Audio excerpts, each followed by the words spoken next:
Mayweather now on his toes. Now he moves around. Mayweather with a big left hook. Right hand to the body. Both men are letting their punches go.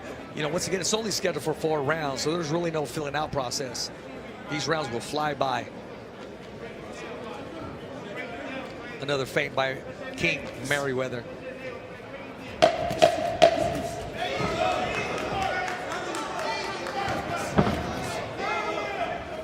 Both men are mixing it up. Nobody's holding back. Nice round of boxing. And Mayweather with the beginning of the round as Herbert closed the show by letting his hands go.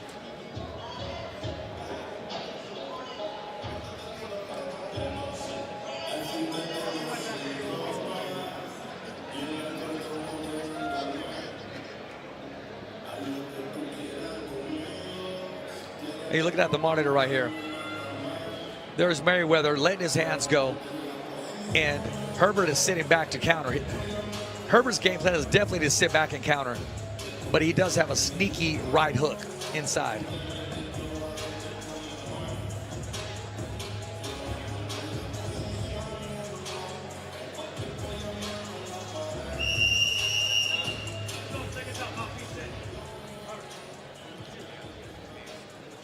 Well, at round 2, we're going to see if Mayweather makes that adjustments because he's been tagged back to back with that sneaky right uppercut by Clint Herbert.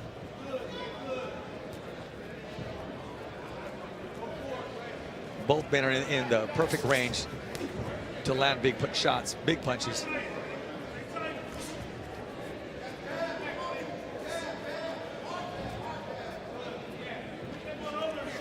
Mayweather, big feint to the right. Herbert stepped to the right, landed that right hook. Again, that's a slip. He was off balance as he was throwing that lead uppercut with his right hand. And that's what happens when you have a right-hander fighting a southpaw. They're going to step on toes. This is only beginning. It's only round 2.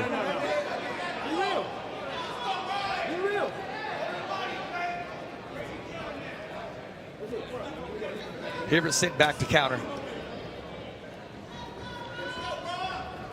Mayweather stepping up, but he knows that right uppercut landed twice. It was sneaky right uppercut. He doesn't want to taste it again. You're diving in with your head. You're ducking away from it. You're causing your own foul. Our referee, Thomas Taylor, taking charge in there. He's telling Herbert, you're coming in with your head. You're causing your own foul. Herbert on the back foot now, moving around, circling his opponent. Mayweather has Herbert exactly where he wants him, up against the ropes, so he can land those big shots. Nice right hand lead by Mayweather. Nice hook to the body as well. Both men exchange punches. Mayweather seemed to get the better of the exchange. Both men were stunned briefly just in that exchange. Beautiful body work by Mayweather. Mayweather's using that jab to his advantage. Comes back with a hook to the body.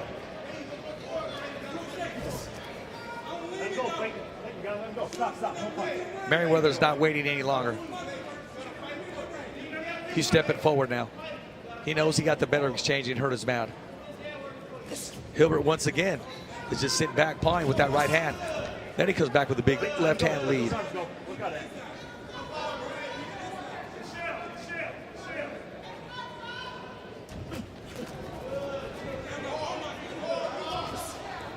Herbert off the ropes through a 1-2. He missed, but he's letting Mayweather know, hey, I'm here and I'm throwing punches too.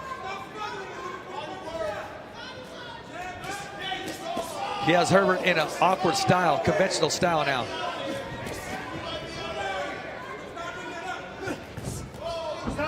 And let me remind you, ladies and gentlemen, we do have a very small ring here. All right, so listen for that bell, gentlemen. Thomas Taylor, listen for that bell, ladies and gentlemen. Another competitive round.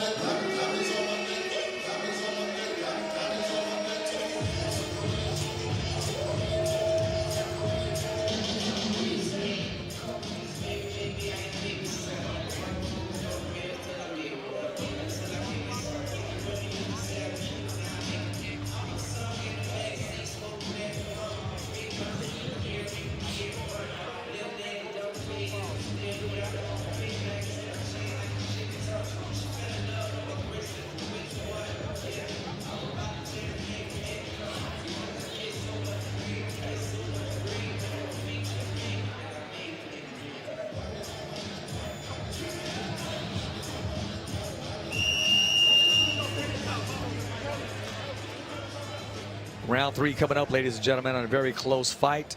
Mayweather with the harder punches of the night. Nice shots to the body in round 2. Round 3 begins. Mayweather, just like he started off the first 2 rounds with the jab. Everything's off the stick. Pop jab, nice right hand to the body. Another right hand to the body. A third right hand to the body. He's setting up that right hand to the head. Very good body work. Herbert seems to be circling, not letting his hands go. Every once in a while, he gets off a small flurry, but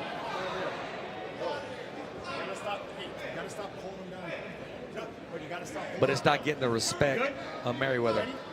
Mayweather warned by our referee, Thomas Taylor. Doesn't want that pushing anymore. Mayweather with the jab.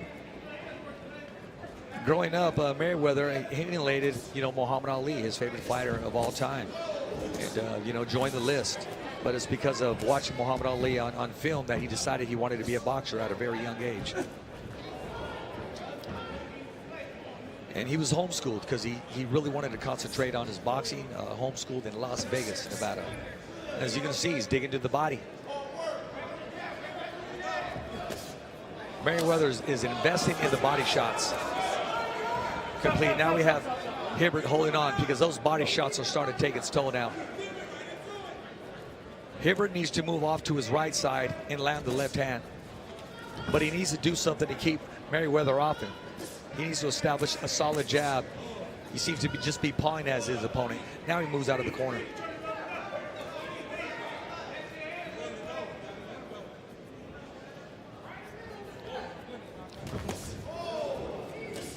Big combination by Mayweather. Right hand left to the body. Herbert was very successful in the first round. That sneaky uppercut, right hand lead uppercut, landed it twice. I haven't seen it the rest of the night. It might have something to do with those body shots Mayweather's pushing on him. Herbert also loved growing up as a legend, as right now his favorite fighter is Bud Crawford. He watches his style, he likes him, tries to imitate him. Both fighters talking in the ring now. Herbert needs to get out those ropes. Now referee's gonna take a look at it. Don't be surprised if he just comes in and halts it, because he's taking too much punishment to the body. You gotta remember, those body shots make more of an impact than them head shots. Staggered off the ropes. Herbert seems to be squatting, but he's not squatting and pivoting or ducking under. He's just squatting. It's just squatting, and Mayweather's continues to land those body shots. After 3 complete rounds, I have 2-1 in favor of Mayweather.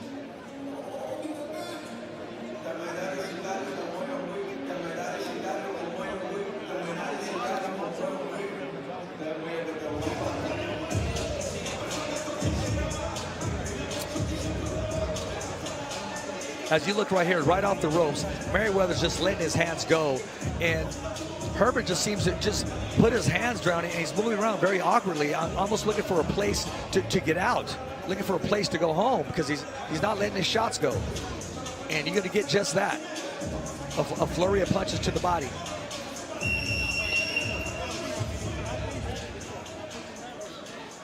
I think Mayweather believes he can get Herbert out this round with another attack to the body. Guys, last round. Keep this fucking round clean. Let's go. Mayweather again with the jab. Stiff jab, with the right hand. Now he's letting his hands go. Now he's letting his hands fly. Nice movement by Mayweather. King Mayweather. Nice left hook to the body. Look for the referee to step in. Like I said earlier in the 3rd round, Herbert needs to do something and besides hold and move around. I believe, ladies and gentlemen, Clint and Herbert stopped fighting after the 2nd round. Now he's just looking to survive. He's looking to clinch. He's not letting his hands go. Team Mayweather believes that and plans on trying to get him out in this 4th and final round. Now a little combination by Herbert. Again, referees tell him, let your hands go. Nice left cross that landed on Mayweather. Mayweather's having he's having his way in there. Referee's gonna stop this. I truly believe that. That's it, ladies and gentlemen. That's it. Nice stoppage by referee Thomas Taylor. He's seen enough. Clint Herbert wasn't doing anything to defend himself. Those body shots were lethal, and as you know, you can hear them from here. They're landing at will. Beautiful job of closing the show by Robert the King Mayweather.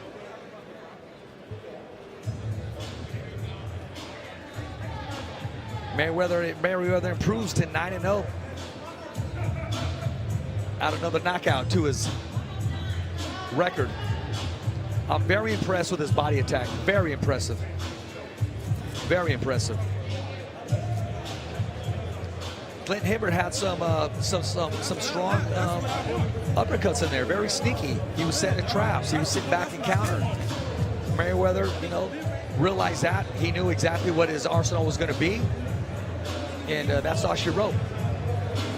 Our ring announcer, Marco Rodriguez, getting ready to climb inside of the ring for the official decision and announcement.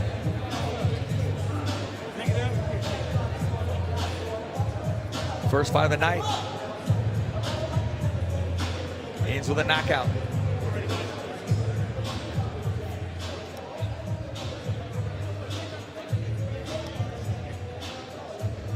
Okay.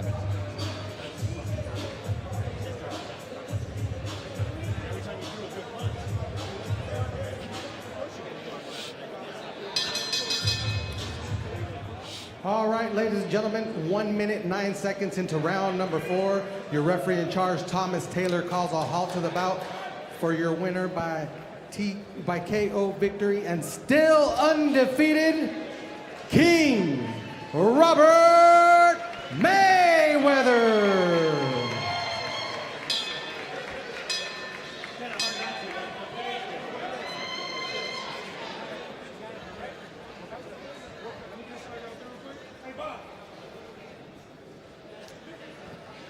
Mayweather improves to 9-0. 9-0 for the kid who says, you know what, I don't want to do sports. I want to be homeschooled because I want professional boxing to be my life. He was homeschooled in Las Vegas. He decided at a young age, hey, this is what I want to do for the rest of my life after watching a tape of Muhammad Ali, the greatest. Still inspires today.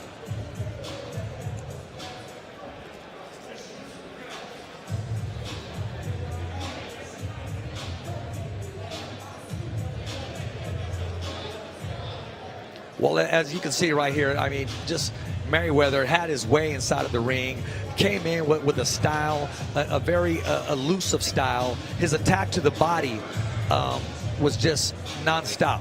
He found a home for that body attack, and he never stopped. As you can see right here early in the first round, he tried to land that left hook to the body, and Herbert was just pawing away. But once Mayweather found the home for that body, he continued to stay there. Didn't move from it. Even though I thought he would set up the right hand to the head, no, he continued to work the body. I think they should change his name from King to the Body Snatcher because he continued to work that body, imposed his will. As you see there, Herbert just needed a way out. Like we said in the third round, I believe he believed that he was no longer going to win this fight after that round in just survival mode. And Mayweather just imposed his will and let his hands go and completely landed those body shots. Great job by the referee, Thomas Taylor, once again, coming in to a halt, stopping that action. No need to take punishment and without even trying to dish it back or defend yourself. Now back to our ring announcer, Marco Rodriguez. All right, ladies and gentlemen, we're going to continue the action here from Thunder Studios in Long Beach, California. The next bout coming to the ring is a 4-rounder in the bantamweight division. Making his way to the ring first, fighting out of the blue corner, de San Juan y Martinez, Cuba. Please welcome Mario Hernandez.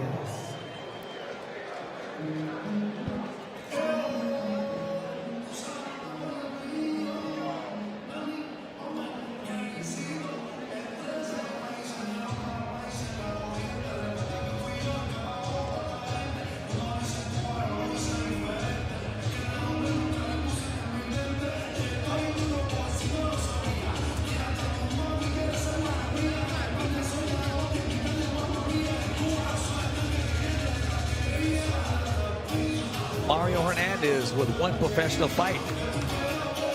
Came up short on his first outing. Very young.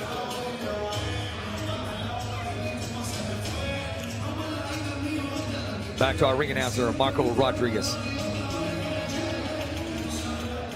And now making his way to the ring, his opponent fighting out of the red corner from Fontana, California. Please welcome Chuyito Diego.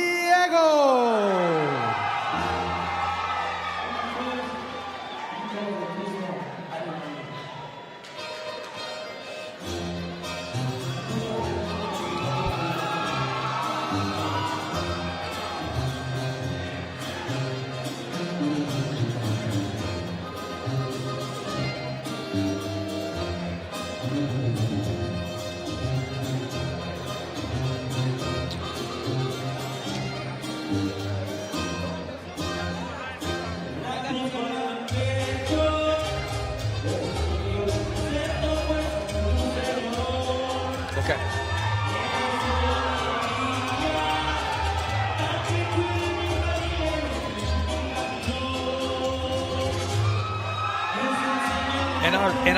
And our tail of the tape, Diego. Jesus Diego 1-0. Height 5'8", age 20. His official weight 116 pounds. His opponent. Now to our ring announcer, Marco Rodriguez. All right, ladies and gentlemen, once again, this is a 4-rounder in the bantamweight division. Your judges for this bout at ringside are Dr. Lou Moret, Ron Scott Stevens, and Damian Walton. And when the bell rings, your referee in charge is Ivan Guillermo. Introducing first, fighting out of the blue corner. He's wearing the red trimmed with black. He officially weighed in at 115 pounds even. He is looking for his first professional victory. Joining us to San Juan y Martinez, Cuba, please welcome Mario Picante Hernandez. And his opponent fighting out of the red corner. He's wearing the black with silver. He officially weighed in at 116 pounds even. He has one victory, no defeats. Joining us from Fontana, California, please welcome Jesus Chuyito Diego. Now to give final instructions is your referee in charge, Ivan Guillermo.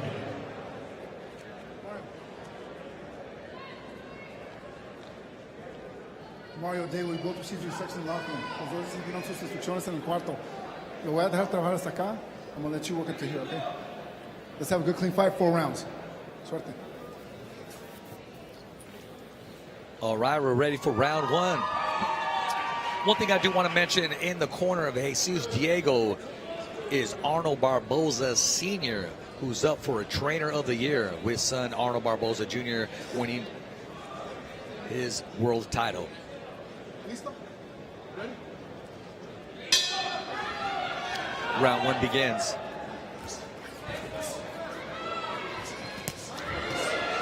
Oh, Diego with the big left. Hurt his opponent. Hernandez is firing back with a right hand. Hernandez landed a big right hand once the two got within range.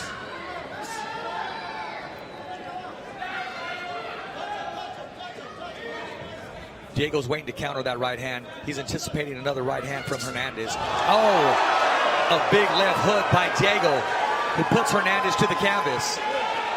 Referee's right on it. Hernandez is ready to go. He's in his rhythm. Hernandez with a big left. Hernandez trying to counter him. He's trying to show. Hernandez got caught again by Diego with a right hand over that exchange. Diego with another left. Both men, no jabs needed. Both men are letting their hands go.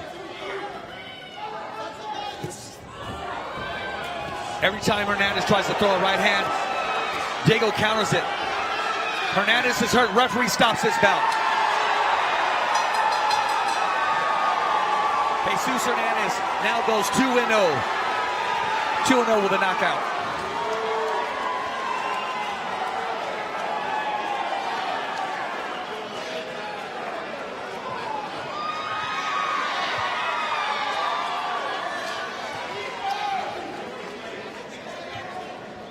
Jesus Diego, 2-0 in high school, played baseball, but decided, you know what, I'm choosing the sweet science.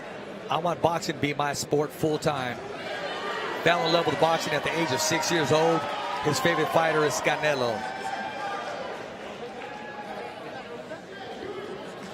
Went to Blue Methan High School. He said, I got into boxing, Richard, because I like to fight. And fight did he do. Put on a nice display first round. Sat back, countered the right hand of Hernandez, and Diego found a home for his own right hand and hooks to the body. That left hook is what started the end. That left hook countered off the ropes, hurt Hernandez.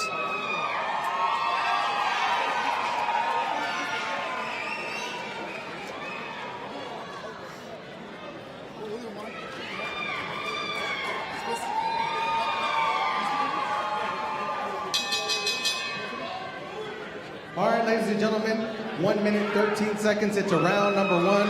Your referee in charge, Ivan Guillermo, calls a halt to the bout for your winner by KO victory, and still undefeated from Fontana, California, Jesus Chuyito Diego.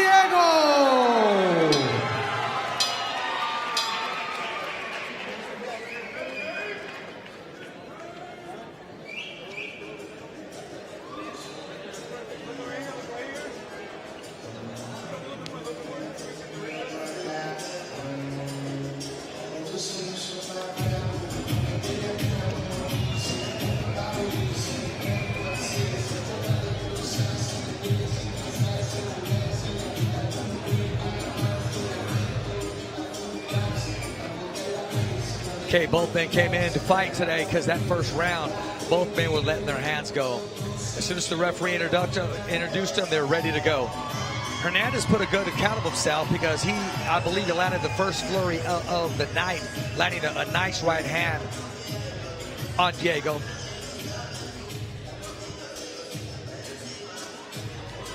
Diego sat back, got warmed up, listened to his corner, Arnold Barboza Sr., and just let his hands go. Got in the proper range and sat back, and he countered Hernandez with that big left hook. And then the end was near there.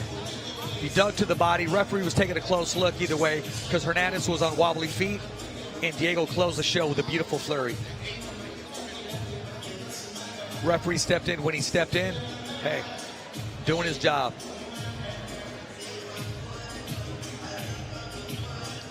Well, ladies and gentlemen, 2 fights here in Long Beach, California.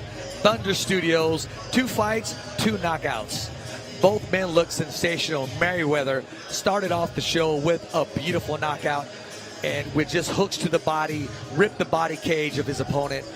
And then we had Diego come in and close the show with a big right hand, hurt his opponent Hernandez with a left hook in the first round, and then just let those punches go.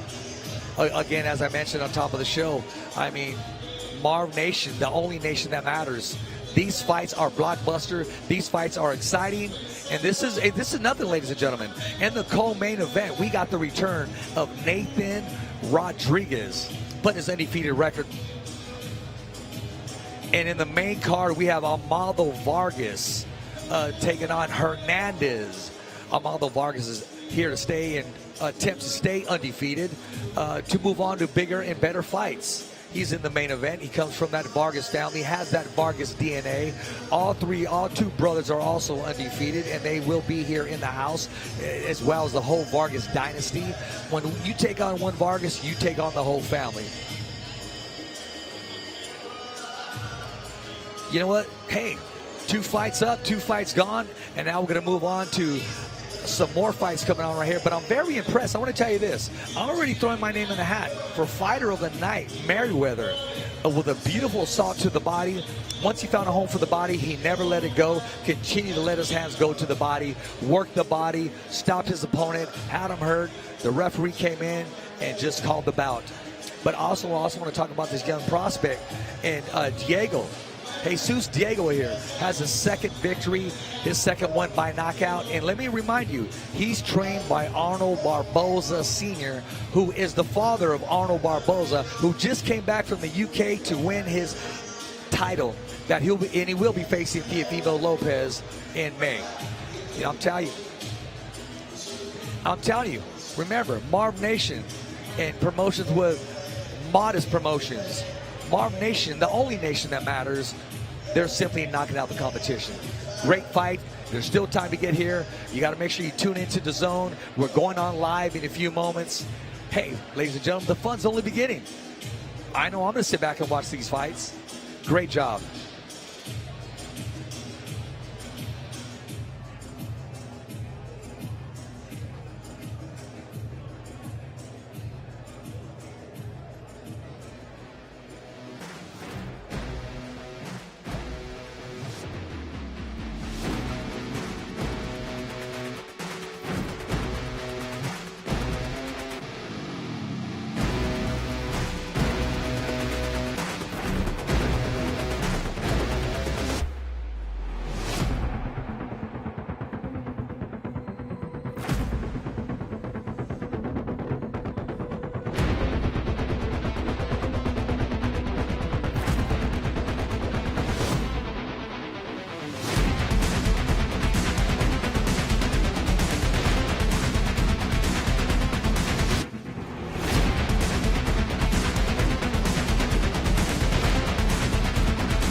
from Southern California, Thunder Studios is where we are right now, getting ready for Marvnation and Abner Mares Promotions to bring you an exciting night of boxing from Southern California.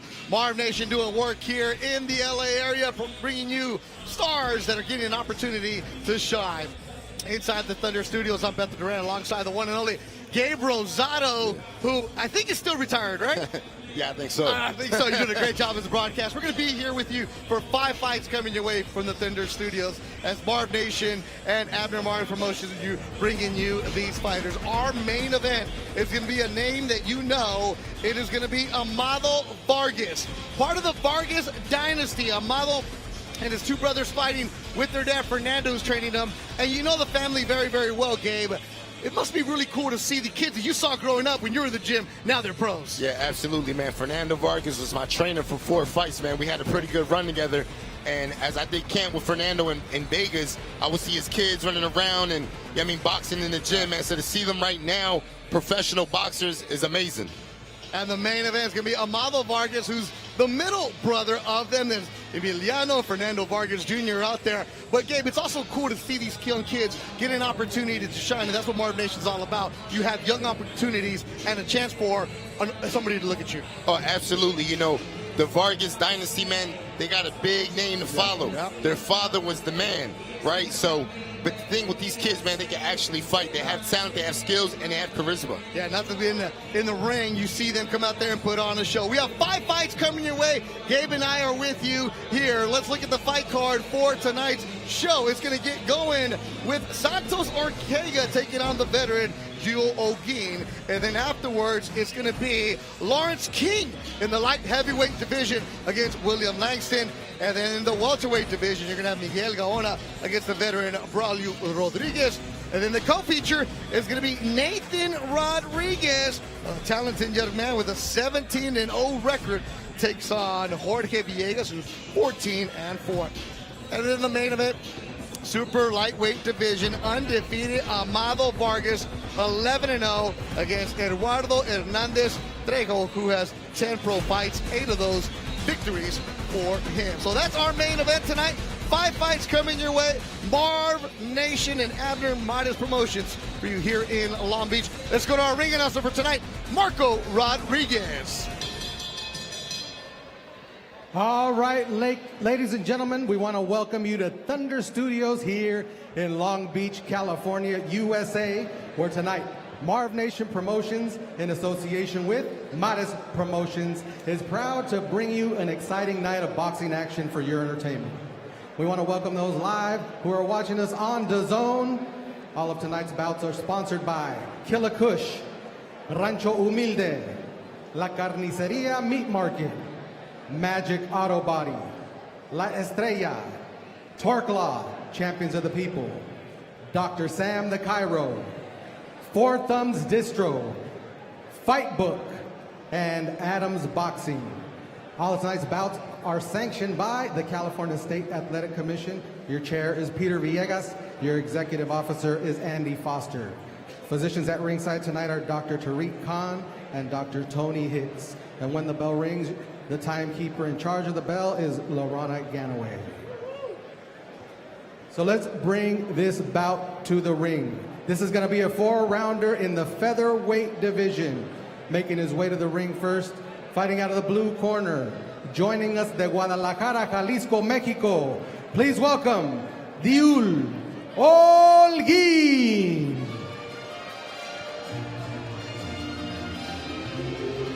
A veteran of 67 fights, Diuhl Olguin. Seen him many times in the Southern California fight circuit. He will take on anybody, anywhere, and usually he's taking on undefeated fighters. And that's the case again tonight.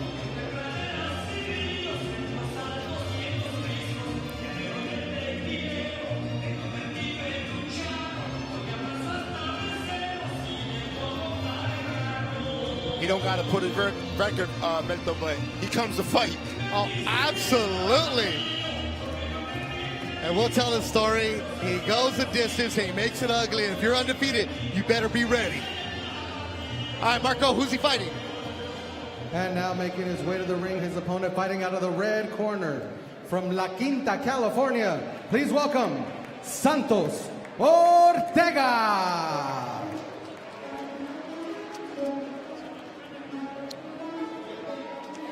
Santos Ortega. He's 9-0. San Bernardino area, now San Diego area. He trains with Henry Garcia, Ryan Garcia's dad.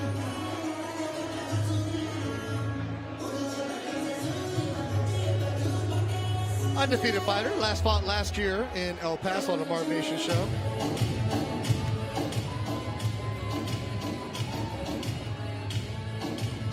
Good test. All right, Marco, it's happening. All right, ladies and gentlemen, once again, this is a 4-rounder in the featherweight division. Your judges for this bout at ringside are Dr. Lou Moret, Ron Scott Stevens, and Damian Walton. And when the bell rings, your referee in charge is veteran Thomas Taylor. Introducing first, fighting out of the blue corner. He officially weighed in at 126 1/2 pounds. He has a 67-fight veteran with 17 victories, 10 wins coming by way of knockout. 100% Tapatío de Guadalajara, Jalisco, Mexico. Please welcome Diuhl, el elegante Olguin. And his opponent fighting out of the red corner. He's wearing the black trim with red. He officially weighed in at 126 1/2 pounds. He is undefeated in the ring with 9 victories, no defeats, 3 wins coming by way of knockout. Joining us from La Quinta, California, please welcome Santos Fino Ortega. Now to give final instructions is your referee in charge, Thomas Taylor.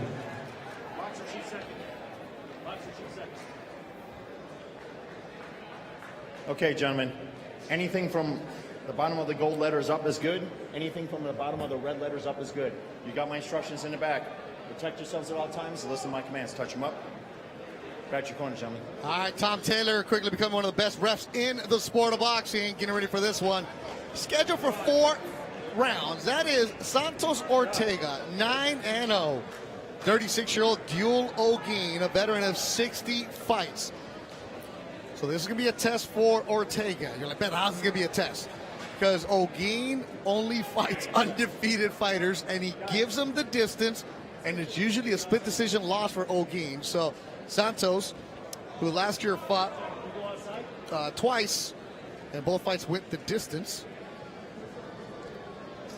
And they're trying to get everything situated here. Tom Taylor makes sure there's safety in the corner.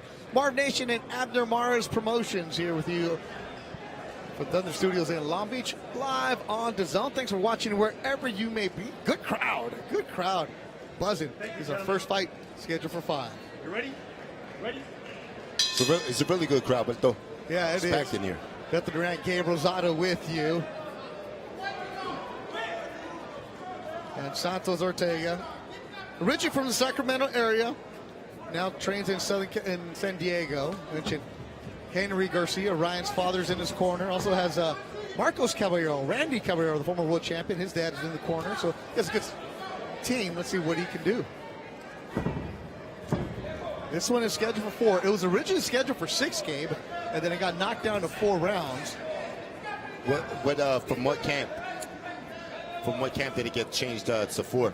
It was Olguin was telling me it was scheduled for 6, and he showed up here in Southern California. Like, hey, it's a 4-rounder. Yeah, okay. And Olguin's like, bro, I'll fight you. I don't care. Yeah, man. No, Olguin comes to fight, man. But, you know, Santos right now is doing the right thing. Keeping his distance, standing tall, throwing that jab out there. Yeah.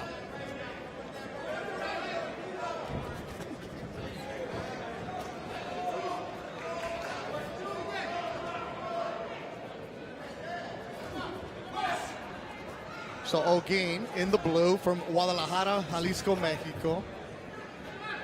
This is nothing new for him. He fought more than a dozen times last year, and he will fight all over the United States. Gets tagged with the right hand by Santos in the red and black. Olguin doesn't have much power, but he would just be in your face the entire time. And every now and then he'll sneak one in. So he'll get hit twice and land once. You know, Olguin's applying good pressure. You know, Santos just staying smart, keeping a jab out there.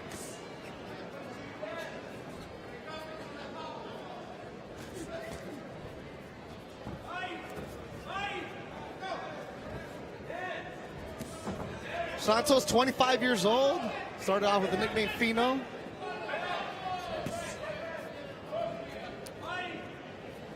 You know, it's only a 4-round fight. Santos got to do a little more. You know what I'm saying? You just can't pace yourself like this as if it's a 12-round, 10-round fight. You know, it's only 4 rounds. You got to let your hands go. And this is where a guy like Olguin is like, oh, you're only going to give me 4 rounds, even better, because less for the 36-year-old. Nice counter right. Yeah, very nice by Ortega. Oh, those crafty vets are always somebody. Coming up next is going to be Lawrence King against William Langston. And then Miguel Gaona, Nathan Rodriguez, and of course the main event, Amado Vargas. Here at Marvnation, live on DAZN.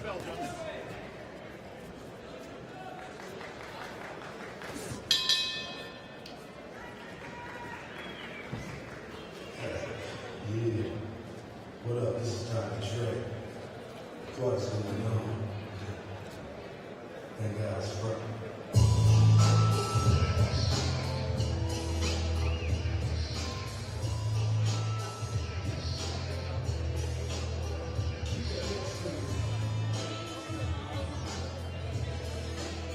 That's Hugo Partida, who was a former fighter in his own right. Used to fight at the Golden Boy shows at the Blasco. He fought Jojo Diaz once. Some of those Golden Boy prospects. Now training out of Mexico City. And then you see Marcos Caballero with the LA hat. He trained his son Randy to become a world champion.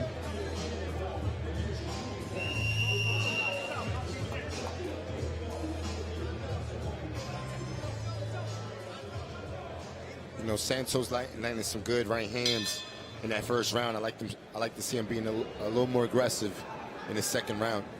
Second round scheduled for 4. Santos Ortega in the red and black. You know, Santos has a really wide stance for being so tall.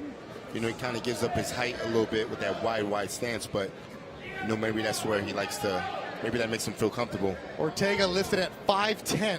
Yeah, it's tall for the weight class. Olguin, a generous 5'6".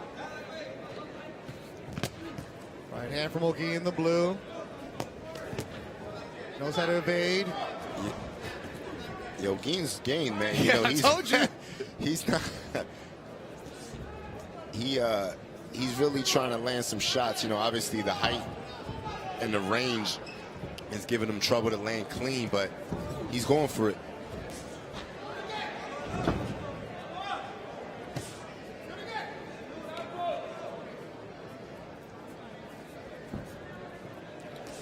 So Olguin, actually from Guadalajara, started boxing as a pro in 2008, and then in 2016 he got his visa to allow him to come fight in the United States, and he's on a Golden Boy show as he gets, nope, he's got a push down. Yeah, that was a balance shot.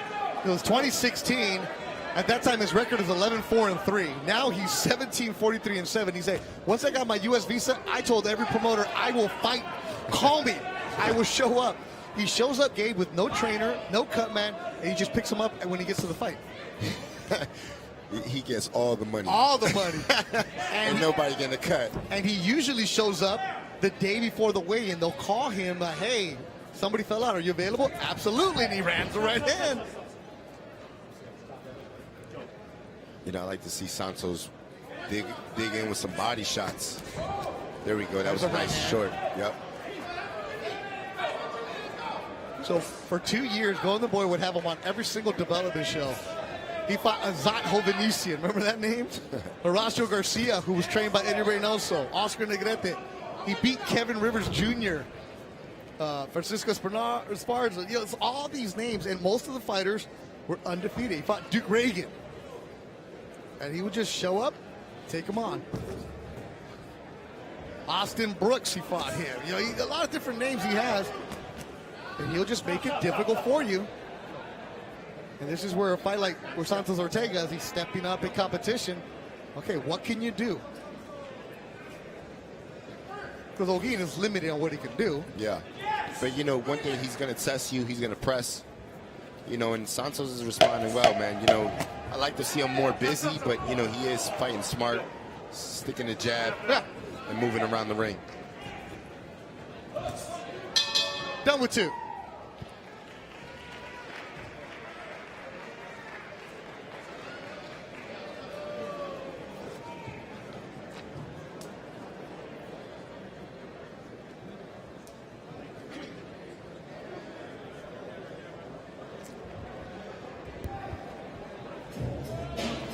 Right here, Santos just throwing a jab, nice short uppercut, then he follows up with another short right. You know, fighting good from distance, staying away from shots, counter shots from Olguin. You know, fighting a smart fight.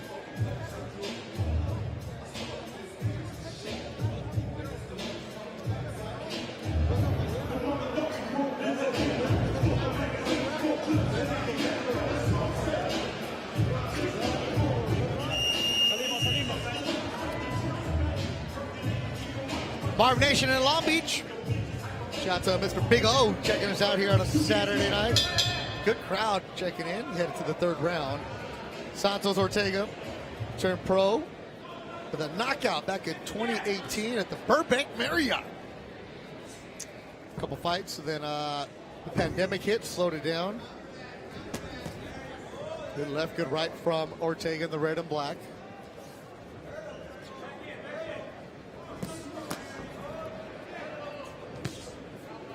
I mean, Olguin, he's trying to land, but, you know, he's cautious of that quick counter. See right there, that he's diving in, but he gets countered with a double right hand. And Santos might have some pop on that shot because it's making him second guess himself. Santos had 2 fights in 2024, both went the distance to prove his record of 9-0. Both fights were in El Paso last year. Actually, one in El Paso, one in Temecula. Right hand from Olguin, countered by Ortega.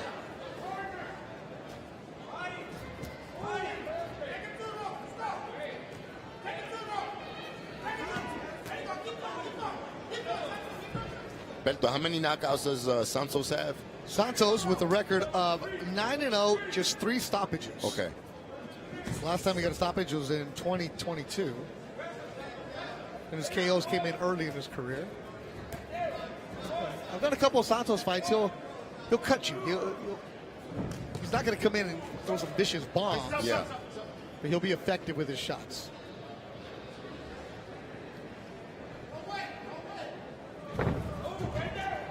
Stop. Keep that head up, all right? Good. Tom Taylor, letting Olguin know, keep the head up. Well, when you have 60 fights, you know the little secrets of what you can and can't do.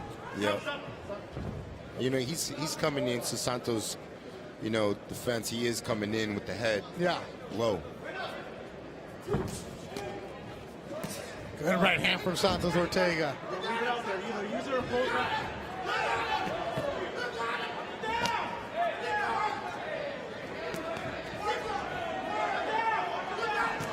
Right hand, but Olguin rolls with it. Ortega throws it one at a time, huh? Yeah. Yeah, like Santos really doesn't waste punches. You know, it's 1, 2 at a time.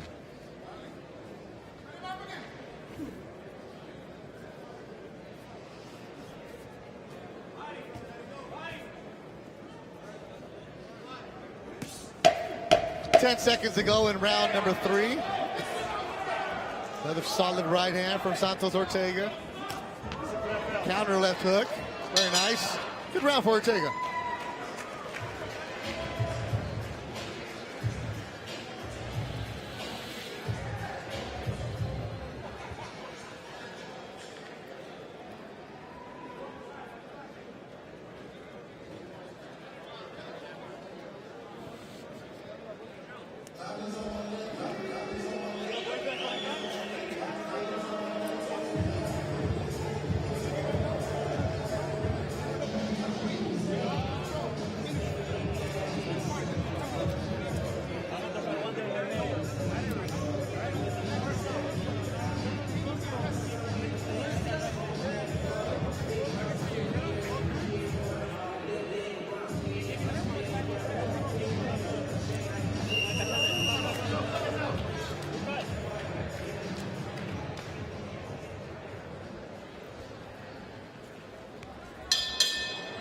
Go to the fourth and final round of our opening bout.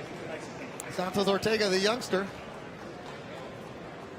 in red and black. He's controlling the fight, but maybe a little extra. I want to see some, like... Yeah, you know, it's only a 4-round fight. You know, you get some TV time. You know, you want to take full advantage of the opportunity and maybe press the action. Yeah, Olguin's not going to knock you out. Yeah.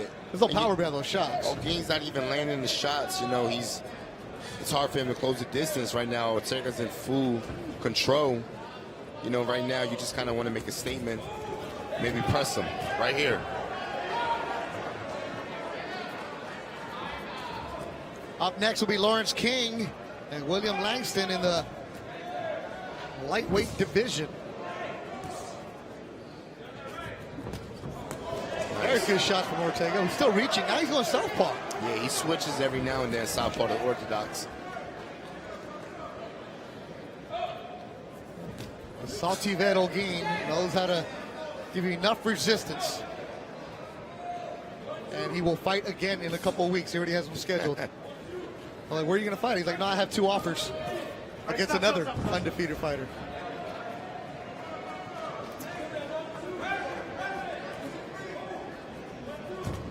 Does he have a job? No, boxing is his job. He's a father of twins, a year and a half. He's like, I just go and I fight for the kids and feed them. When I met him over 10 years ago, the family has a business in Guadalajara. He's like, I don't need to fight. I just want to fight. Yeah. You Now know, Santos is starting to come on. Yeah, and that's what you want to do, man. Press the action, close the show. You know, he's in Olguin with pretty much every shot.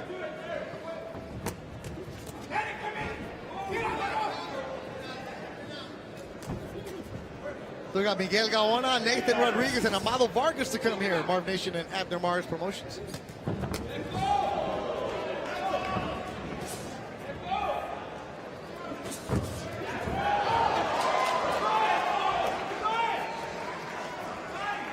The development of a young fighter, Gabe. You and I talked a lot about this when we worked different shows. You got to get these kind of rounds. You got to get this kind of action. No, for sure. You know, Olguin, man, he's pressing the action. He landed a couple good hooks right there. Another hook from Olguin. Yeah, you know, Santos is getting the better of the action, but Olguin did land some good shots. Yeah, respect to guys like him that come out here and make it difficult for you. For a young prospect like Santos Ortega. Looks like he's going to pass the test tonight.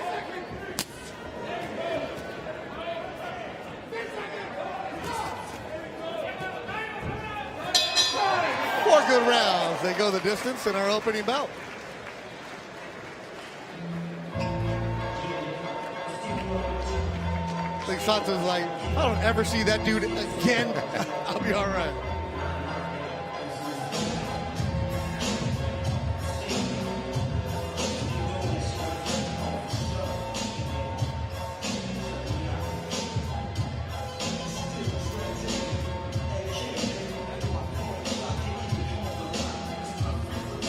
Solid 4th round.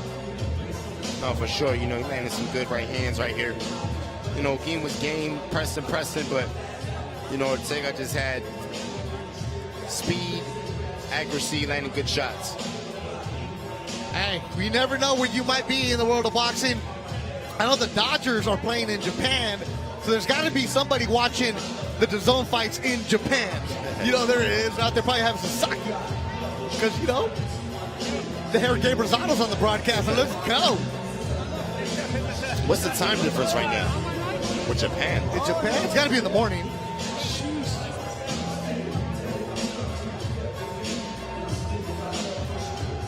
Yeah, Golden Boy matchmaker Javier Razzo's in Japan watching the fights right now. And he's the one who used Diuhl for a lot because Diuhl will beat some guys every now and then. Marcus Caballero feels confident. Shout out to Razzo. Yep. All right, so the judges have the scorecards. I think Marco is running around to make sure we have it.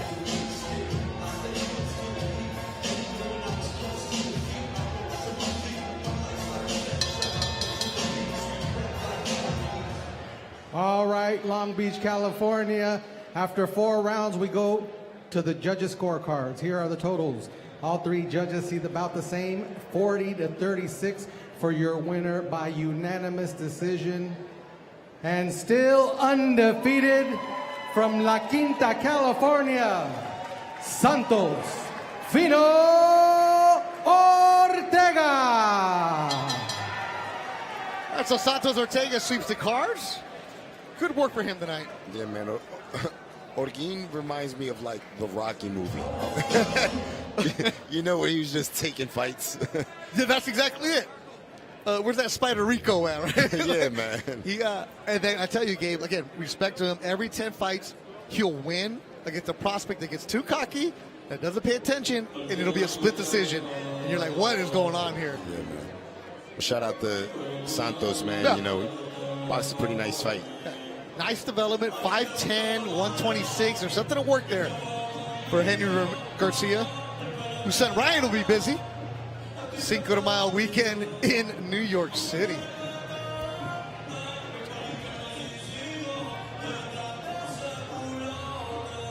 Let's look at the recap fight highlights of our opening bout. There's only 4 rounds.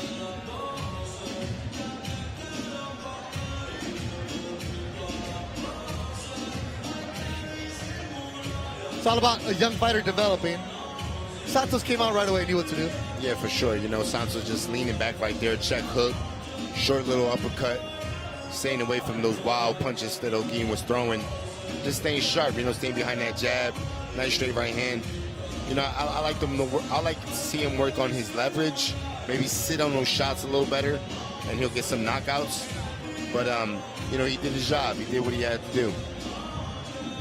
Do the job, move on. 4 rounds, good quality work. First fight of 2025 for Santos sure. Ortega. And you know, even though Olguin doesn't have a pretty record, at the end of the day, he's a veteran. Guy has over 50 fights. 61 tonight. 61 fights. It's crazy. I know, I had him at 52. I'm like, hold on, let me take off my glasses here. Yeah. For real? You know, so it's a lot of experience right there. So Olguin looked good in this step out. Santos got the victory. Santos, my bad. All right, let's bring out our next fight. Come on, Marco. All right, Long Beach, California. We continue with the action. This next bout, check.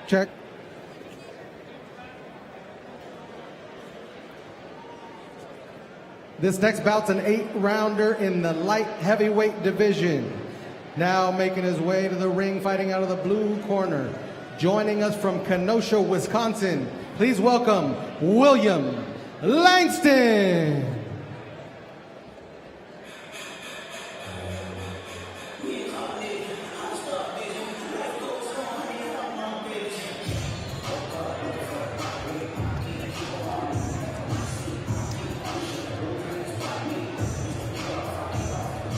'30-year-old William Langston coming out from Kendrick.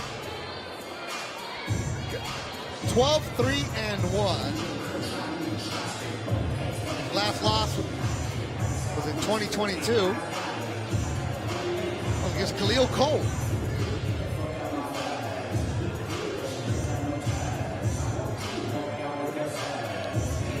And he's coming off a TKO victory in December. 3rd round TKO victory in Colombia. That's where he fought.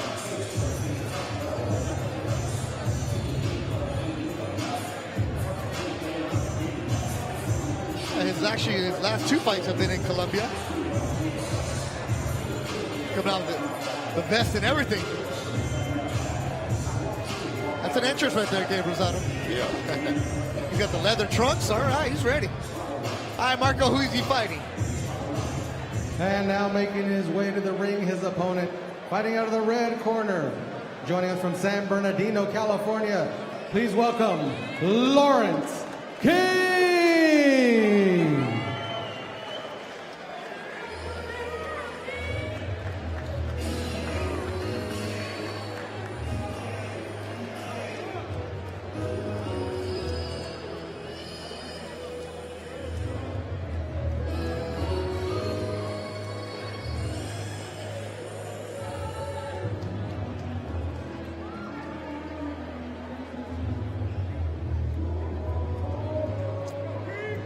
I think we got a performance. I don't want to step on it.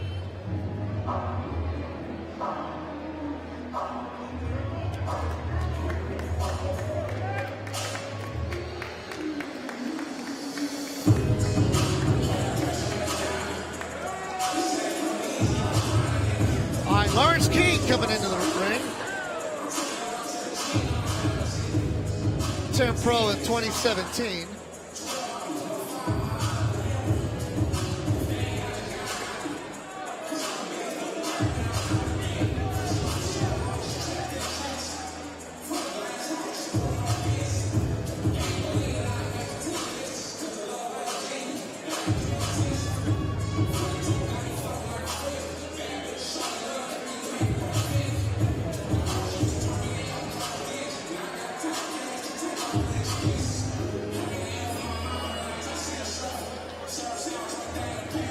Go for it, Marco.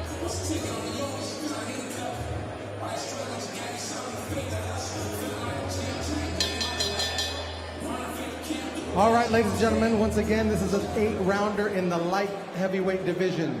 Your judges again for this bout are Dr. Lou Moret, Ron Scott Stevens, and Damian Walton. And when the bell rings, your referee in charge is Ivan Guillermo. Introducing first, fighting out of the blue corner. He's wearing the black with silver. He officially weighed in at 178 3/4 pounds. In 16 bouts, he has 12 victories, 3 defeats, 1 draw, 8 wins coming by way of knockout. Joining us from Kenosha, Wisconsin, please welcome William the Kid Langston. And his opponent, fighting out of the red corner. He's wearing the black with pink. He officially weighed in at 184 1/2 pounds. He has 17 victories, only 1 defeat, 14 big wins coming by way of knockout. Fighting out of a represented San Bernardino, California, please welcome Lawrence King. Now to get final instructions is your referee in charge, Ivan Guillermo. Langston, William, we both received instructions in the locker room. Both trunks are good. We got 8 rounds. Let's have a good, clean fight. Ivan Guillermo with a sweet stash. It's growing and getting better and better. There you see the corner pads brought to you by Rancho Humilde, made by Bugatti and SOA Marketing. Beautiful setup as it's La Carniceria Meat Market also involved. Marvnation. It's a great setup by Abraham and the crew at SOA Marketing. That is the kid, William Langston, with the blonde hair. The southpaw is Lawrence King, who weighed 184. Langston weighed in at 178. So this is in the cruiserweight division. Let's see what we get right now, because King brought I think all of San Bernardino with him. He has an entourage rolling in. He's down in San Diego. He's got the no boxing, no life from Canelo gloves and the boots, no boxing, no life. Let's see what the southpaw can do.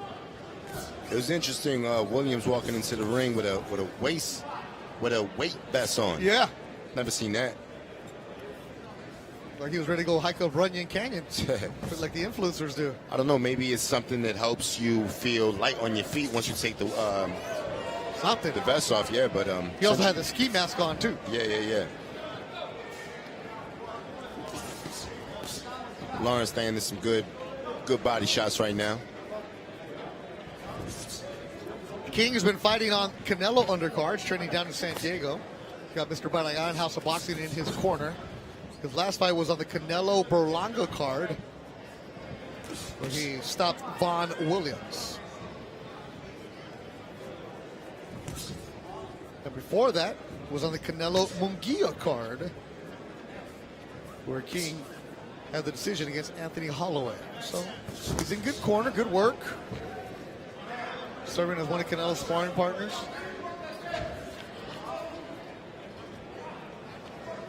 His only loss came back in 2018 on the Canelo Triple G show, where he lost to Jaba Kosevili.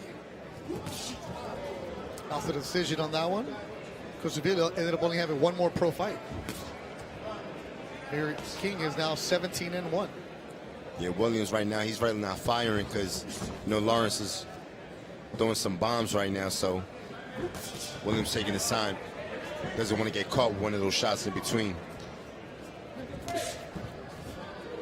William Langston, Kenosha, Wisconsin, 12-3-1, which his last couple fights in Tijuana against limited competition, so it's a good fight here between King and Langston.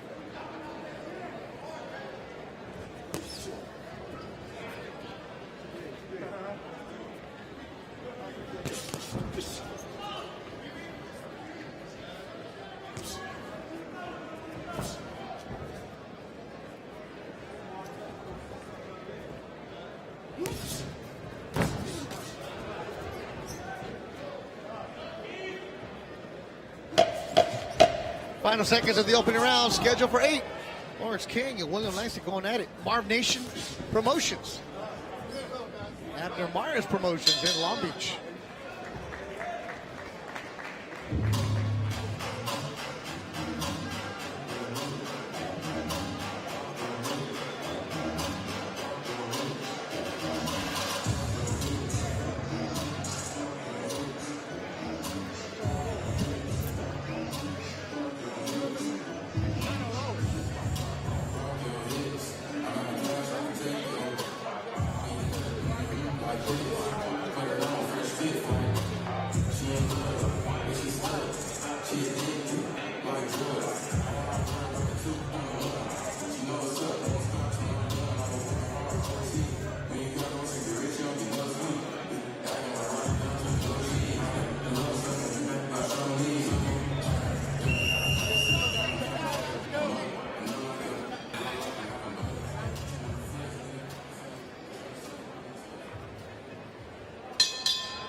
Second round of action coming your way. The southpaw is Lawrence King for San Bernardino.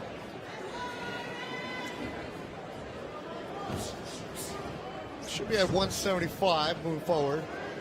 Interesting division. The light heavyweight division coming in at southpaw. You know, but for the size, this is cruiserweight. These guys got pretty fast hands. Yeah. Both fighters do. Yeah, they're both above 175, so it's technically a cruiserweight division. Yeah. Yeah, I like the way Langston moving also.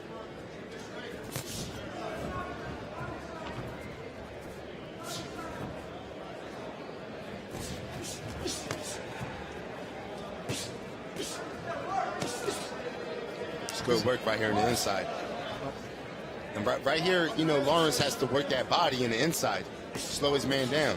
Lawrence King, the southpaw, the brown.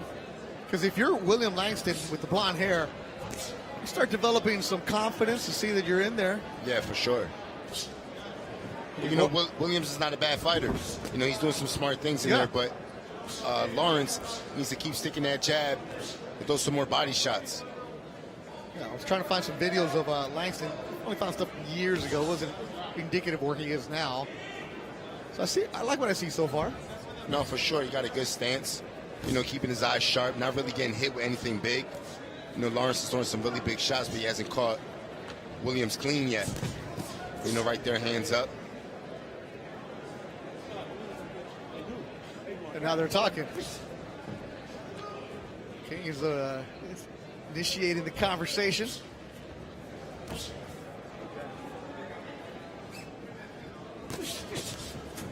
You know, the thing is that both fighters have to let their hands go, but be cautious at the same time, just because they're both have equal speed of hands. You know, any guy right here can get clipped. Yeah, because it looks like Langston can hang with them. Oh, for sure. Again, I couldn't find any video, didn't know much about him. I didn't know what to expect. And then it's Langston gets hit upstairs, but you can see he has some confidence in him and starting to grow. Lawrence King's the one that has everything on his side, the trainer, the background, the people. That was a nice left hook that Lawrence landed. It's a good shot. Right here, just work that body when you're in the inside, when you're Lawrence. You want to work that body, that head movement right there. Don't make that movement go to waste. You want to counter off that movement. And you know, when you're rolling under shots and you throw back, there's a lot of leverage on your fire punch. Nice roll right there by Lawrence. Final seconds of round number 2. This was scheduled for 8.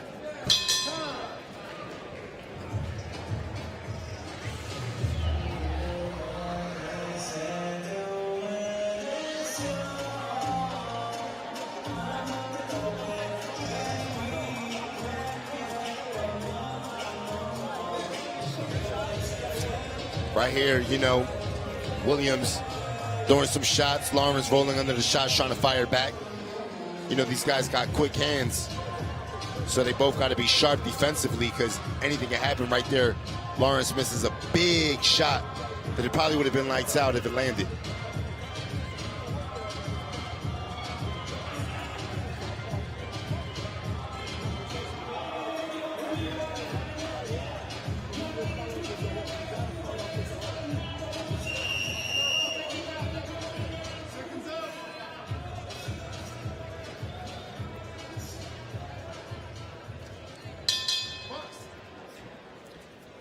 Lawrence King, 17-1, 14 KOs in his career.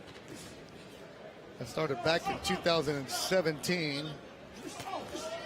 Sort of the hanger on Roy Engelbrecht shows where he started. Working his way up. San Bernardino fighter. Part of that Ryan Garcia crew where the high desert, they all knew each other coming up through the amateurs. He still got Ryan's dad in his corner as support, but Henry's not in there tonight. He's got Baragan, House of Boxing. Great work. You know, that double jab right there that Lawrence just did, upstairs, downstairs, you know, I think he's trying to set up a big left hand up top.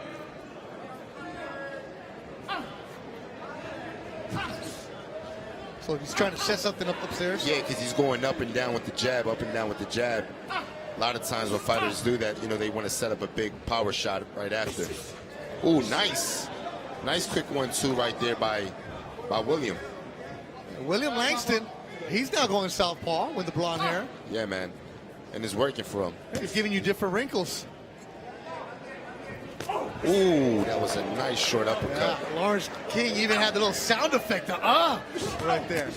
And he gets tagged with the right hand, though, by Langston. Yep. Gotta be careful about that. For sure. Every time Lawrence throws something, William answers back right away. This is good back and forth. Good action here. It is. And, you know, I have Lawrence, you know, having the advantage right here. Yeah. But, you know, still Williams is in the game. William Langston, the kid on his trunks, you'll see that. And they're just standing there leaning on each other. Langston not going back, King not going back. Nice shot right there, man. And it's King with the 1-2 loud noises. All the grunt comes from King trying to go with that uppercut. That was a nice counter right hook by Williams. Nice head movement. That's what you want to see right after that head movement, fire right back. Good matchmaking by Marvnation in this one. I didn't know what to expect coming in. It's a good test for Lawrence King. Big opportunity for William Langston. Yeah, it's a very tight round. I would think that Lawrence is up in this round slightly, but it's up for grabs. 10 seconds to go in the third round.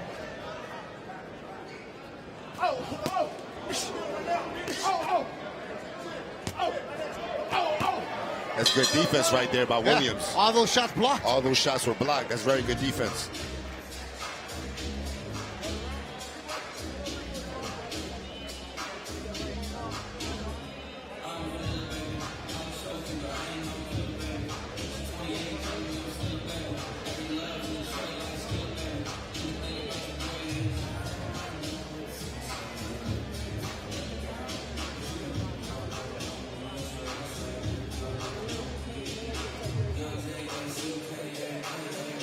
Right here, you know, Lawrence loading up with a big shot up top, but Williams keeping his hands up, blocking the body shots, blocking the head shots. Very good defense right there by Williams.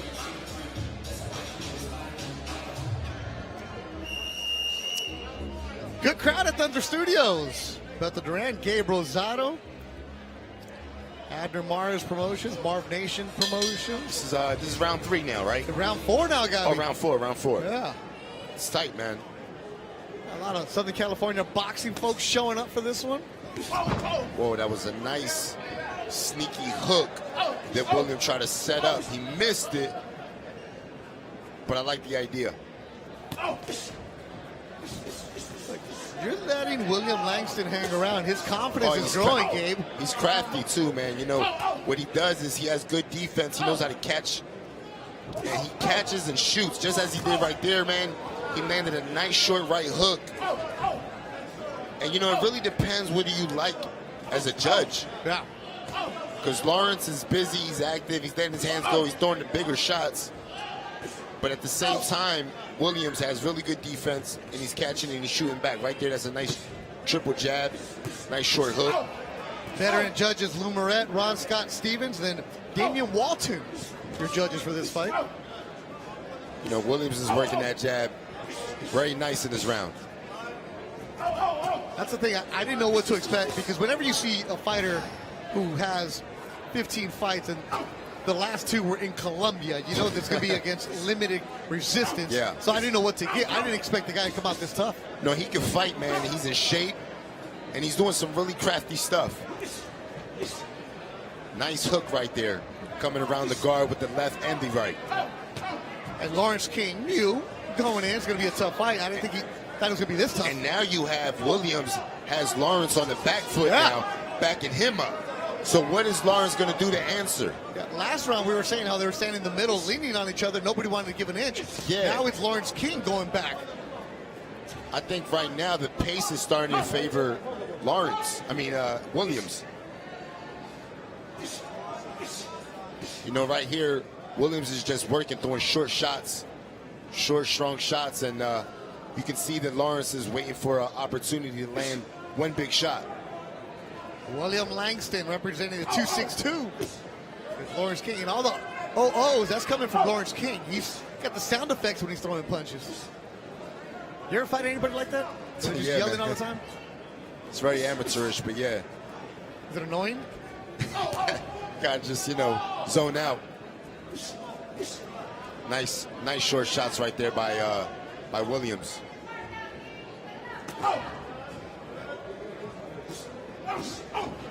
That's a nice short uppercut that I like by Williams that he's been landing a few times. Just landed it right there. Nice short shots. Smart work. Final seconds of an excellent 4th round for William Langston here in Long Beach, California. But King trying to steal the final seconds of the round. Did he do enough? And, you know, this is probably the first round where, you know, I feel that Williams won without a doubt.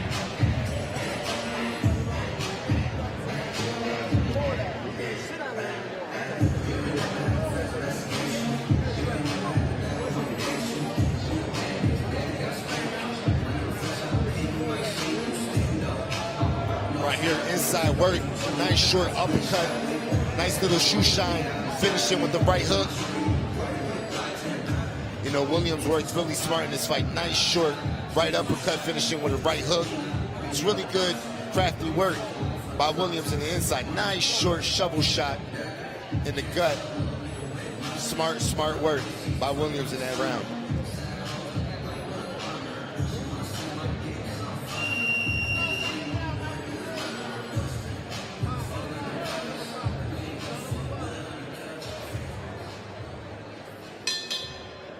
All right, we go to the 5th round, scheduled for 8.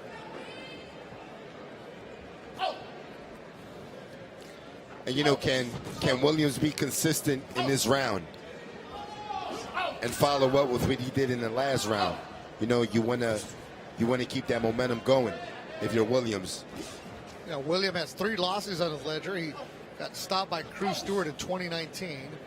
Then he lost a split decision to Money Powell, the 4th, 2021. He got a unanimous decision loss to Khalil Cole, who was a good prospect. You know, one thing I like about Williams is, you know, he's throwing these nice short shots, man, but every time Lawrence lines him up for a big bomb, he slips right out of the way, man, so he has good eyes. He sees those big shots coming. That was a nice short hook right there by Lawrence. Yeah, Lawrence King, the southpaw, in the brown. Going for the home run here in the 5th round. And everybody in the corner just yelling, relax, relax, to Lawrence King. You know, and Lawrence, he needs to keep the jab active.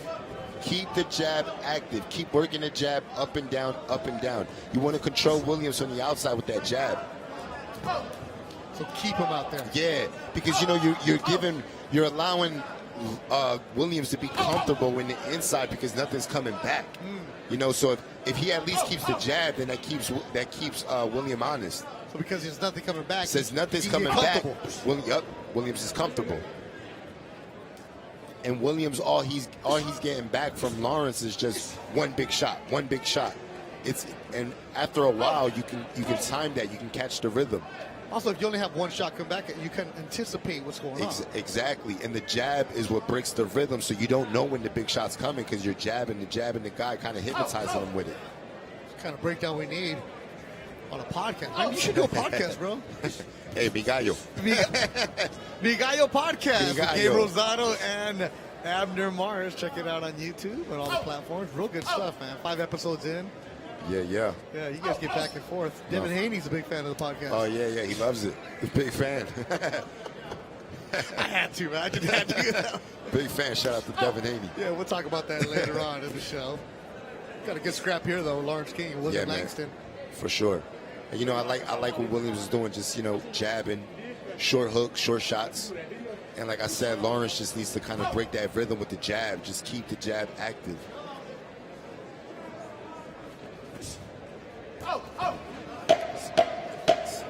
So you could tell that Williams loves the, Lawrence loves to load up. And it's not working for him in this fight because Williams is staying sharp. And into the 6th.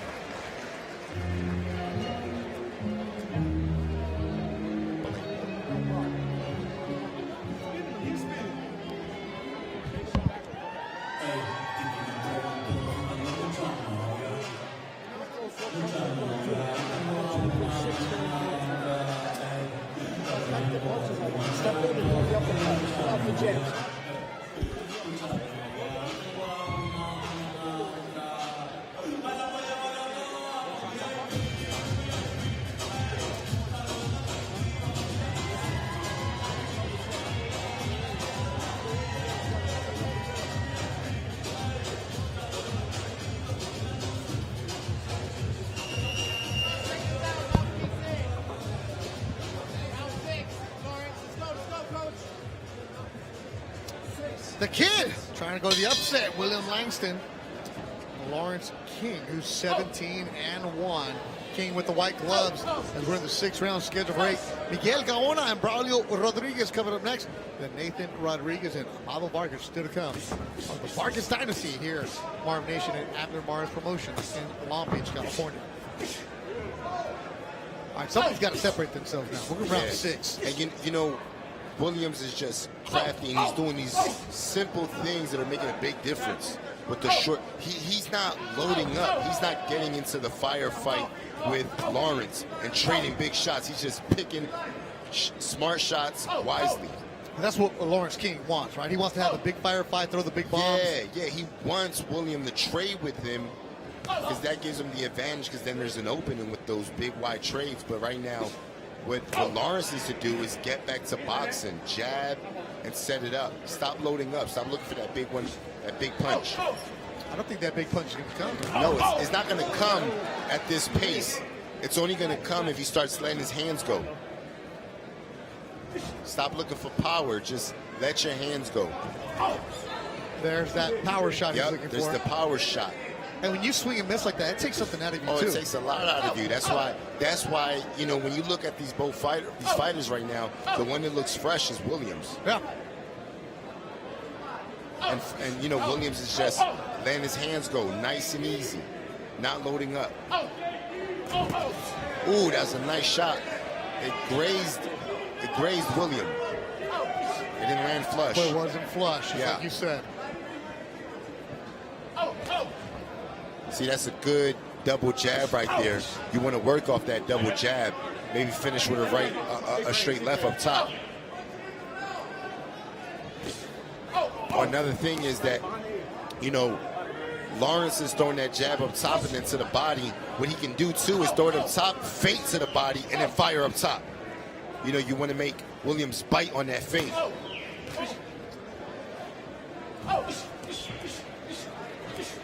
Good movement from Lawrence King.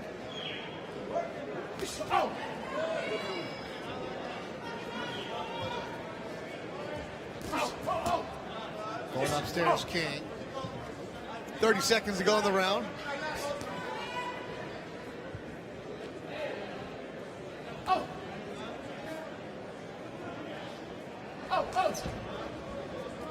Wonder how much the weight is starting to affect King. Weight at 184. Langston at 178. As the pace is slowing down here with 10 seconds to go in the 6th round. We're scheduled for 8. 2 big rounds coming in a tight fight here. Marvnation in Long Beach live on his own.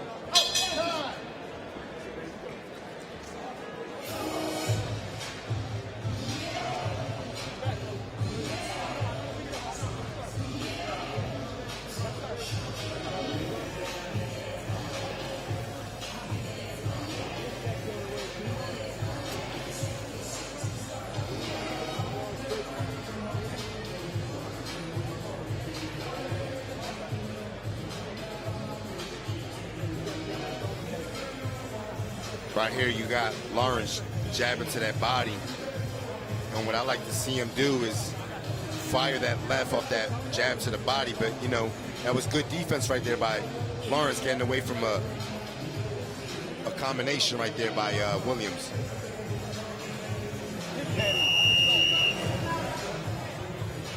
All right, we go to the 7th round. Now, so talking about the condition, there's going to be a factor now, because we don't know what kind of shape they're in, because Lawrence King last year fought 2 rounds, 6 rounds, and 1 round.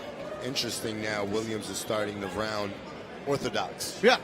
The southpaw stance was working for him, but, you know, maybe...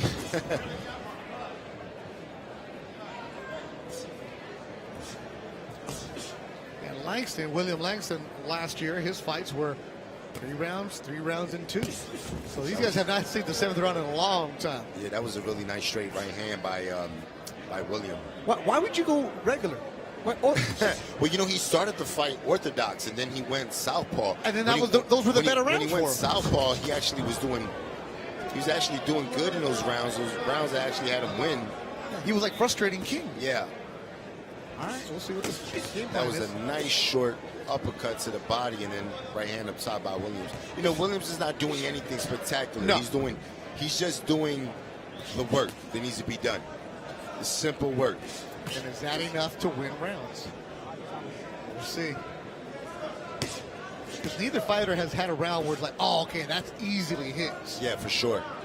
I think King is ahead, but you know, I'm not judging here just from the eye. You know, he could be up by 1 or it's probably even. Yeah. You know, it's a tight fight. There's been no big shots landed, no oh my goodness moments. Just good back and forth boxing. See, right here on the inside, the one that's working his hands is Williams. Whether the shots are landing clean or not, he is the one that's firing.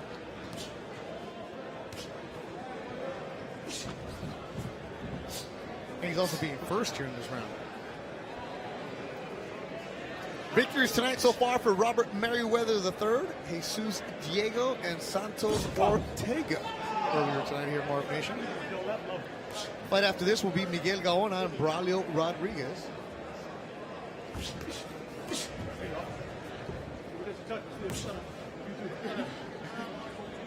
You hear the corner of Lawrence King. Get busy. Got to get the round.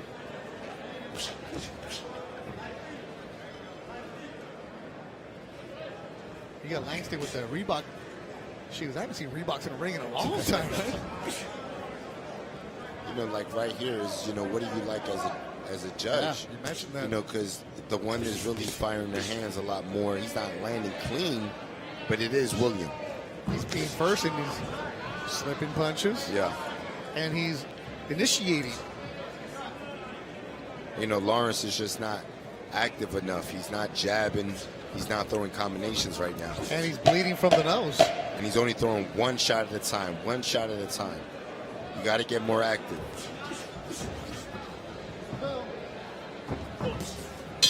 Headed to the final round.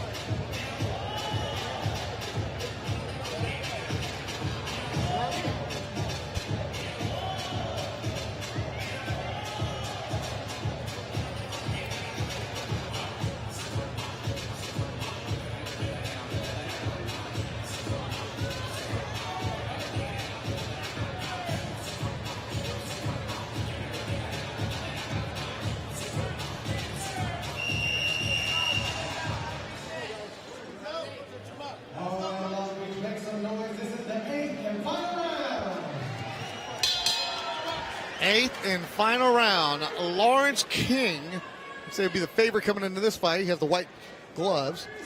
Southpaw, 17-1. William Langston from Wisconsin, 12-3-1. And it's King with a little swelling underneath the right eye and blood from his nose. Yeah. The last couple rounds have not been good for King. No, you know, and the thing with Lawrence is just a matter of him understanding the speed. And when I say that, it's just not throwing everything hard. You know, just boxing, jab, set shots up. And you said, I think around the fifth round, Gabe, that he was just throwing everything looking for the knockout punch, and it wasn't going to happen. Yeah, and then William made the adjustments. And, you know, right now, even though, you know, Williams has looked good in the last couple of rounds, you know, the fight is still up for grabs. Wow. So Williams has to still, you know. He's got to win this round. Yeah, he has to win the round. Because you even said it, Gabe, where when Lawrence was throwing those punches, trying to land the haymaker, he's got to do it by throwing boxing combinations. He wasn't doing that. Yep.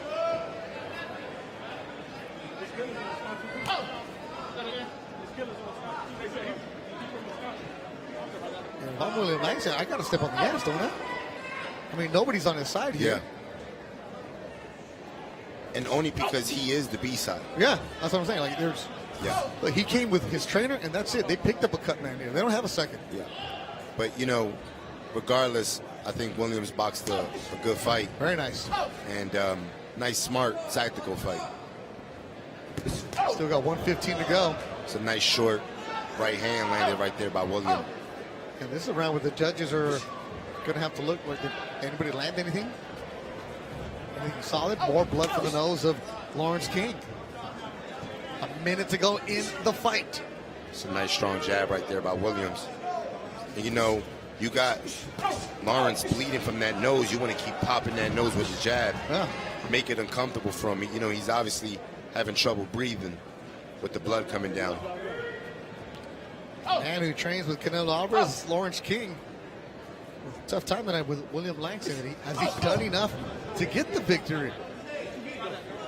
As they're still yapping at each other with 30 seconds to go. Yeah, you know, Lawrence wants him to stay still. Stay still, man. You ain't supposed to be moving that much when I'm throwing. Yeah, he's got 14 KOs. I was expecting some kind of big shots to be landed tonight. Yeah, man, but, you know, Williams been sharp. Larry. Keeping his eyes on point and hands up. Nice counter shot right there. Hand by William Langston. And now they let the hands go in the final seconds. And that'll do it. 8 good rounds between Lawrence King and William Langston. Ends with a flurry. Smile, respect between the two. As the commissioners have to get in the middle, like separate them. All right, the fight's over. Hey, good fight. No, it was a good fight, man. Good scrap.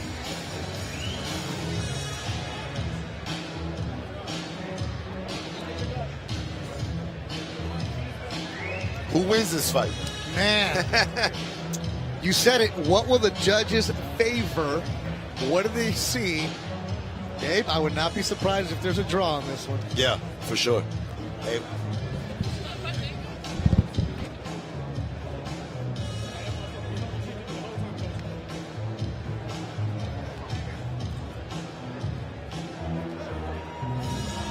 I was looking at some highlights from this fight that went the distance. You know, that was some good head movement right there by Lawrence, avoiding those shots. You know, but, you know, did he do enough as far as landing punches right there? He's missing. He's being aggressive, but none of these shots are landing. Williams is, you know, sharp on defense, moving around, getting away. That one shot did get through, but was that enough to win the fight or even win the round? Because it was a tight round.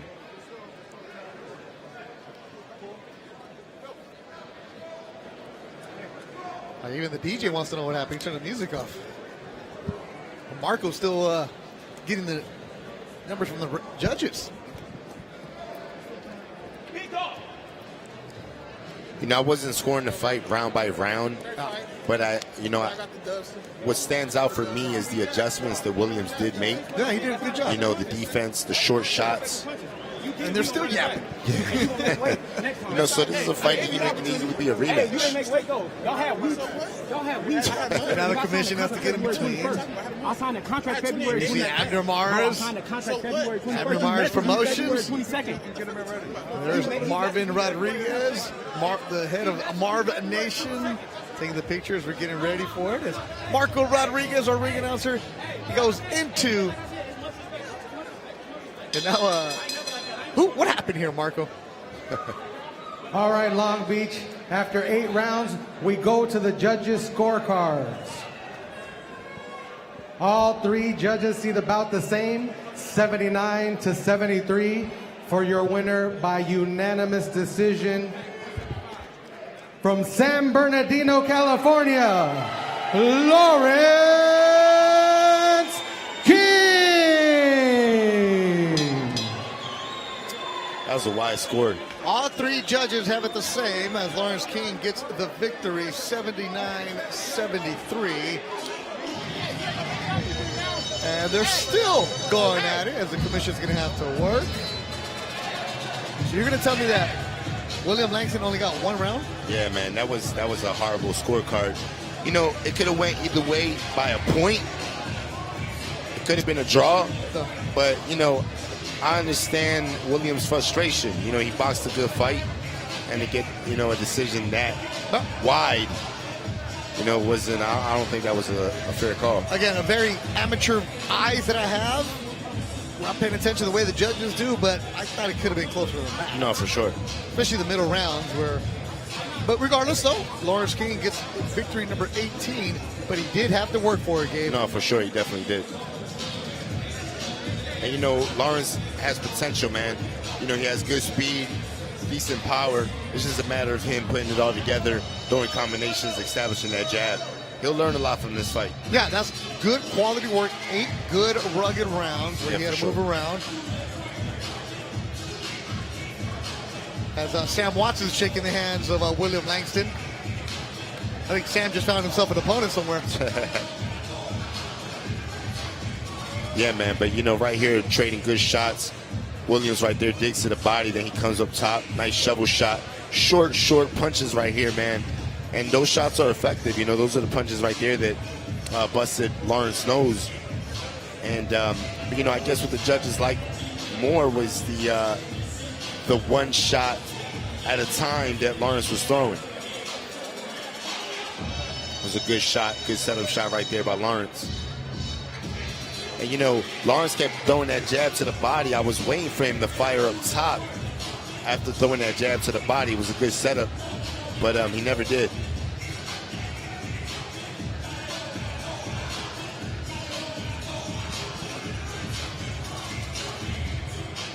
Right here, closing round.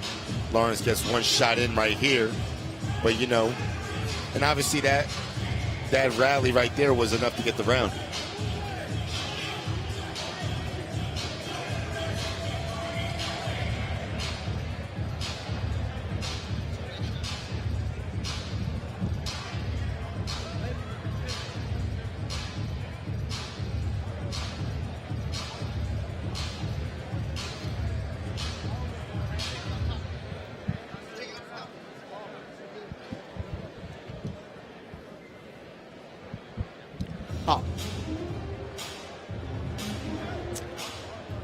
I bet the rank Gabe Rosado here. Gabe, I'm sorry, you have to put your headset on right now here at Thunder Studios in Long Beach, California.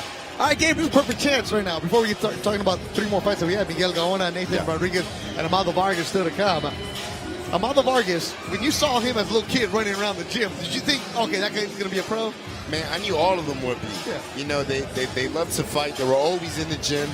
And, you know, their father is Fernando Vargas, the legend. So, of course, they're going to be fighters, man. And they will be the main event later on tonight, Amado Vargas. Right now, the ring girls are throwing out T-shirts. Marco Rodriguez, bring out our next fight, please.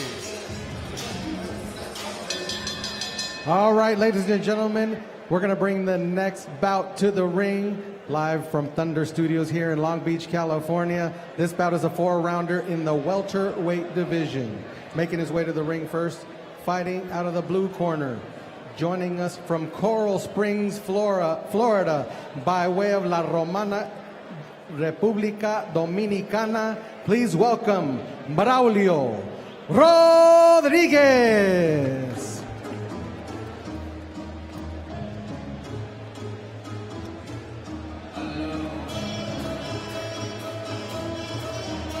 Braulio Rodriguez, the record of 22-12, Dominican.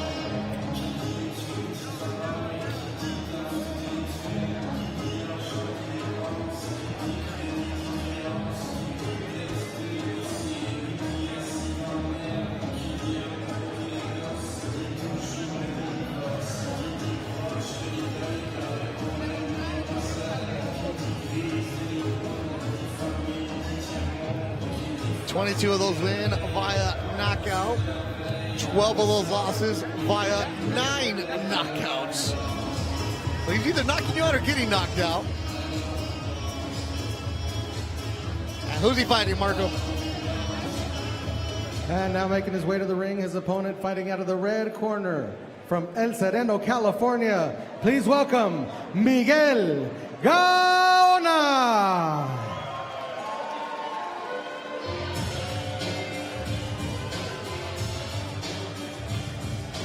Undefeated Miguel Gaona, 5-0. You see Joel Diaz on his side. He trains with the Diaz Brothers training camp in Coachella.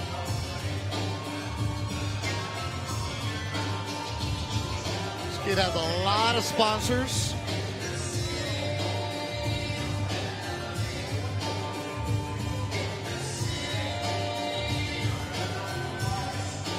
A lot of people here to watch Miguel Gaona. The bot. All right, Marco.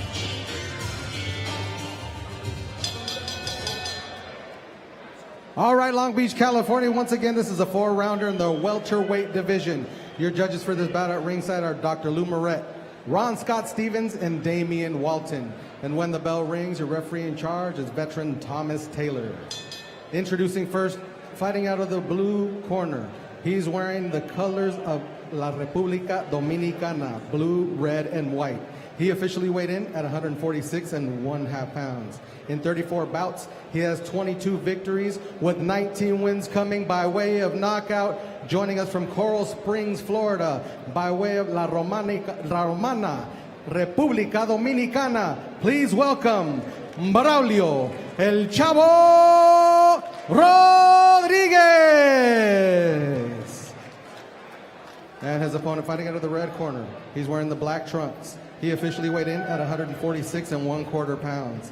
He is undefeated in the ring with 5 victories, no defeats, 4 wins coming by way of knockout from El Sereno, California. Please welcome Miguel Gaona. Now to give final instructions is your referee in charge, Thomas Taylor.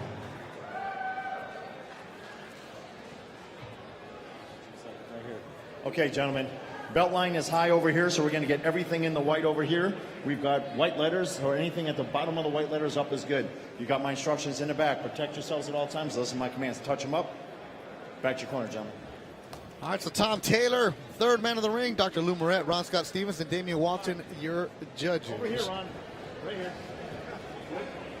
A veteran of 34 fights, Braulio Rodriguez.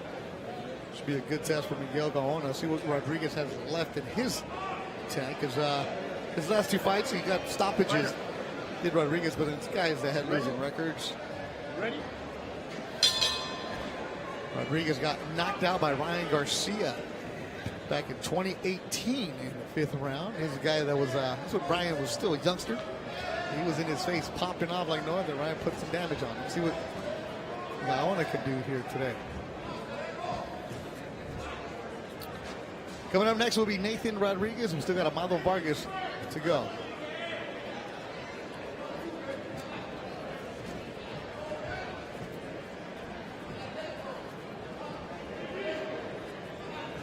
Gaona, 5-0 from El Sereno near downtown Los Angeles.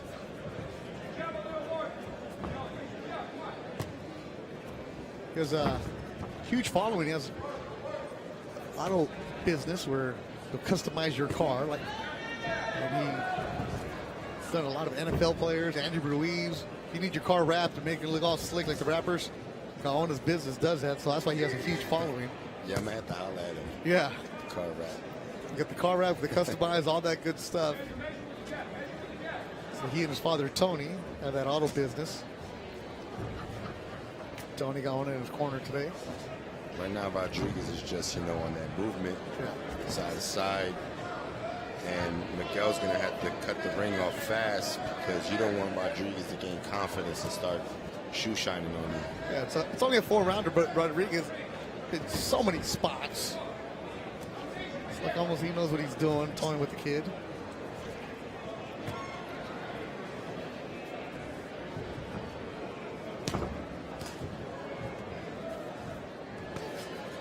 Herky-jerky style for the Dominican. You hear Joel Diaz giving instructions. Minutes ago in the round.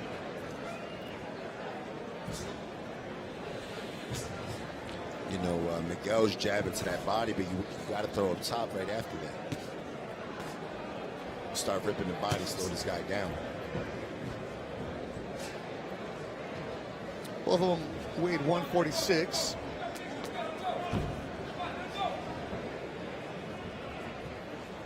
And Miguel had an opportunity right there to throw some shots, but kind of let Rodriguez escape.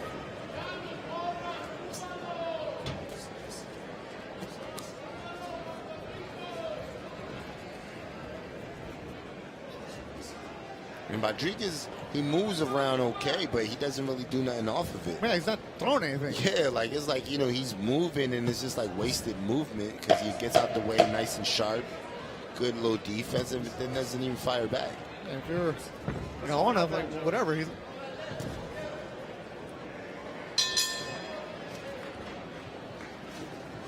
very pedestrian opening round. Yeah. It's ready to have some spark, guys. We'll definitely get that spark with Amado Vargas to come in the main event.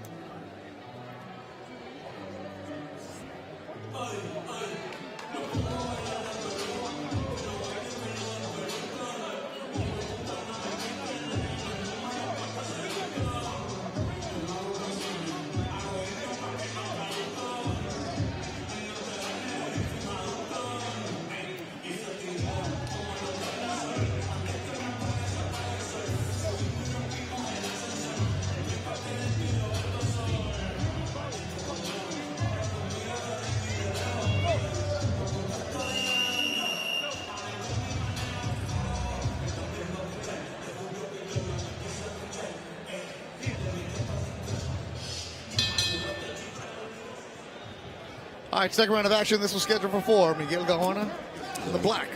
There's a body shot from Gaona. Braulio Rodriguez goes down here early in the second round. Spits out his mouthpiece. Gets up right at 9, and it is stopped. Miguel Gaona gets a second round stoppage. He's now 6-0.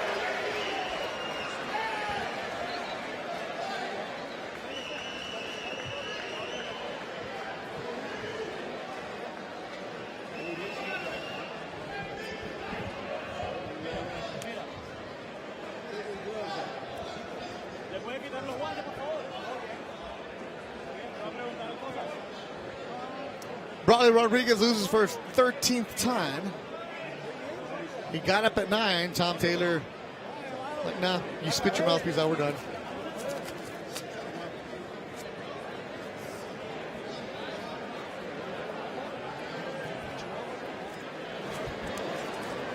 Yeah, I don't know how to call that. That was it was like it was a shovel shot. Let me see this again because I really didn't see it on real time. Let's see.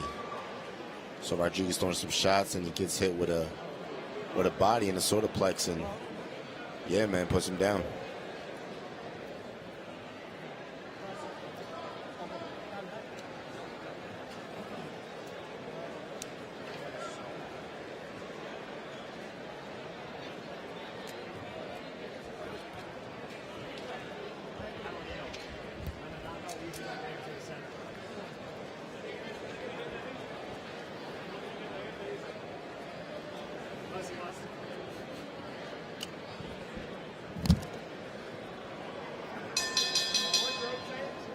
All right, Long Beach, California, 18 seconds into round number 2.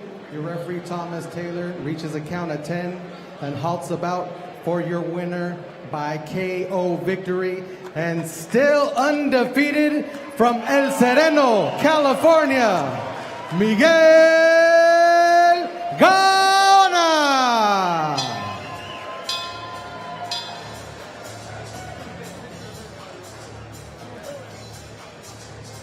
And I think we're going to have an interview inside the ring.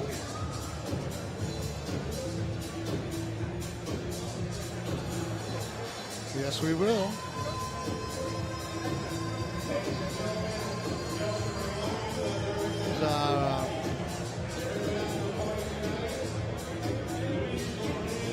Okay, so no interview there. As Team Gaona, Father Tony on the side, taking the picture.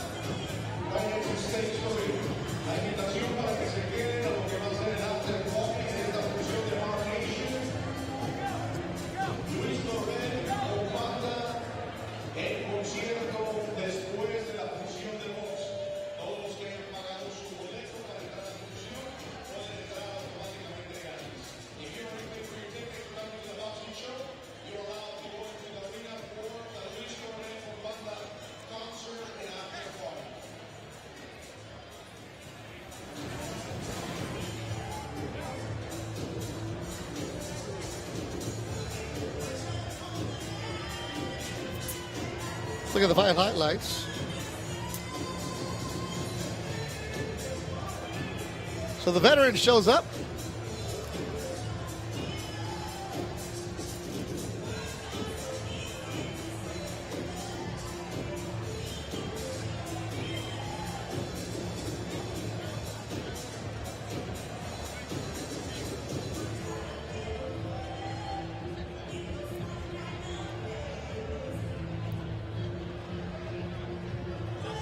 And there's the shot that ended it, as the veteran Braulio Rodriguez. I don't think there's much left in him.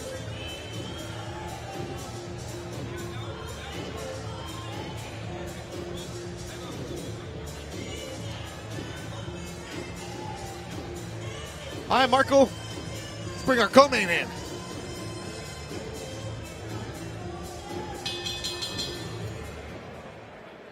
All right, Long Beach, California, we have reached the co-main event of the evening. This is going to be an 8-rounder in the super featherweight division. Making his way to the ring first, fighting out of the blue corner.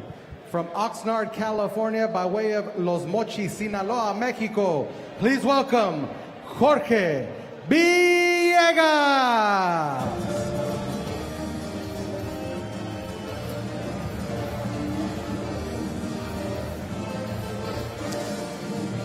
Jorge Villegas with a record of 14-4. He's 23 years old. He's lost his last 3 fights via stoppage. I've worked a couple of them. This guy just trades and is not scared to mix it up with you. And he is there to fight.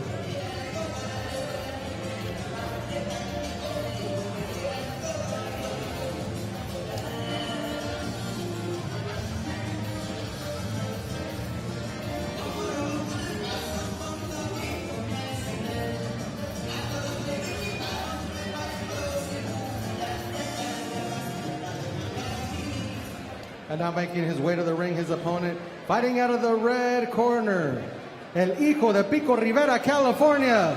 Please welcome Nathan Rodriguez.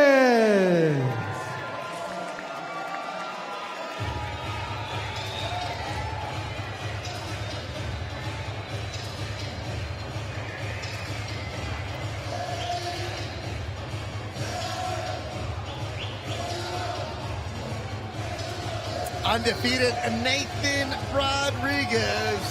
El Morenito.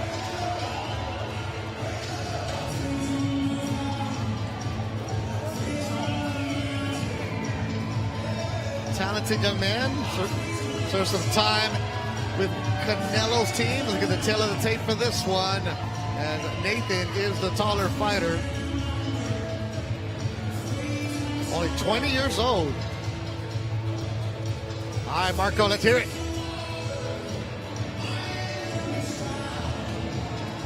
All right, ladies and gentlemen, once again, this is the co-main event of the evening, 8 rounds in the super featherweight division. Your judges for this bout at ringside are Dr. Lou Moret, Ron Scott Stevens, and Damian Walton. And when the bell rings, your referee in charge is Ivan Guillermo.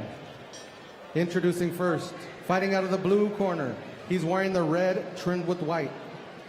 His professional record, 14 victories, 4 defeats, 13 wins coming by way of knockout. From Oxnard, California, by way of Los Mochis, Sinaloa, Mexico, please welcome Jorge Villegas Jr. And his opponent, fighting out of the red corner, he's wearing the white with gold. He officially weighed in at 131 3/4 pounds. He is perfect in the ring with 17 victories, no defeats, 11 big wins coming by way of knockout. El Hijo de Pico Rivera, California. Please welcome Nathan El Morenito Rodriguez. Now to give final instructions is your referee in charge, Ivan Guillermo. Nathan, Jorge, los dos decidieron las instrucciones en sus cuartos. Te voy a dejar trabajar hasta acá, and his strengths are good, okay? Let's have a good, clean fight, 8 rounds. All right, good fight between young fighters. 20-year-old Nathan Rodriguez, 17-0, and that's Jorge Villegas, 14-4. Nathan. His dad is Marvin, the promoter of this fight, who created Marvnation because his sons were having trouble getting fights in Southern California. And Marvin said, well, you know, I'm just going to make my own promotion. He and his brother fight. Tonight's just Nathan, 17-0 and all white. From Pico Rivera, California, has a lot of people on his side.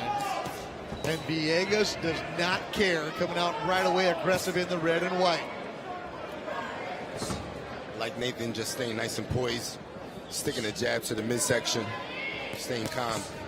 Nathan fought 4 times last year. He had 2 stoppages, actually 3 stoppages. 1 fight went the distance. Actually, he spent time with Canelo and Eddie Reynoso in those camps. So when Canelo fought in Guadalajara, Nathan was on that card a couple years ago. It's good growth for the young man. Real nice kid. Dedicated, locked in. It's a nice short right hand in the inside by Nathan. Dig into the midsection with that left hook. I tell you, this is Villegas style, Gabe. The last couple fights I've seen him, he'll stand toe-to-toe with you in a red and trade and wear a punch like he just did.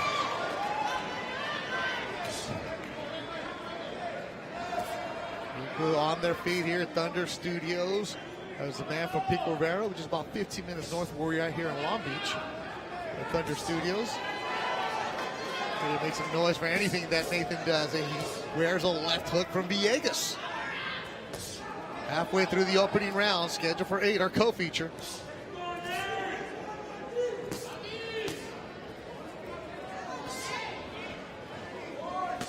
Yeah, when I saw that Crystal Rodriguez, the matchmaker for Marvnation, had this one, I'm like, I like this one. Yeah, it's a good matchup, man. 20-year-old, a 23-year-old. 17 fights, 18 fights. They both will trade. And there's a right hand from Nathan Rodriguez. Villegas against the ropes. What I like the mixture of punches that Nathan's throwing. You know, he goes to the body, he rips up top, switches speeds, then in between he'll jab to the midsection. Nice left hook right there.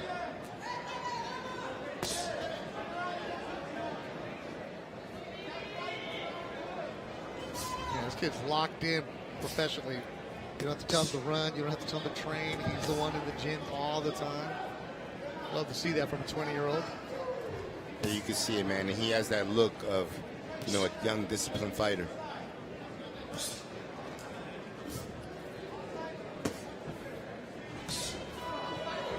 Remember, Villegas having some trouble trying to figure out Nathan. You know, he was game in the first half of the round, but right now it's kind of can pick these shots on the inside. Nice right hand.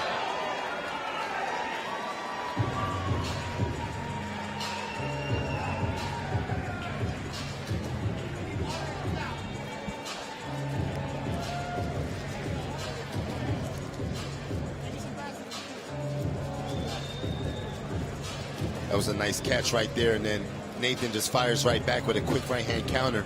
Smart shot. Jabbing, setting up a hook to the body. That was a good hook up top right there. And then he just brings the guard down and whips that right hand across. Good body shot too, finishing the round. Smart work right there by Nathan.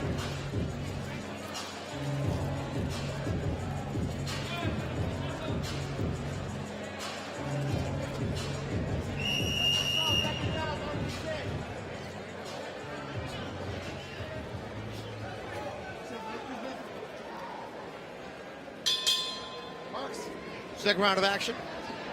So far, we've had wins for Jesus Diego, Robert Mayweather, Santos Ortega, Lawrence King, and Miguel Gaona.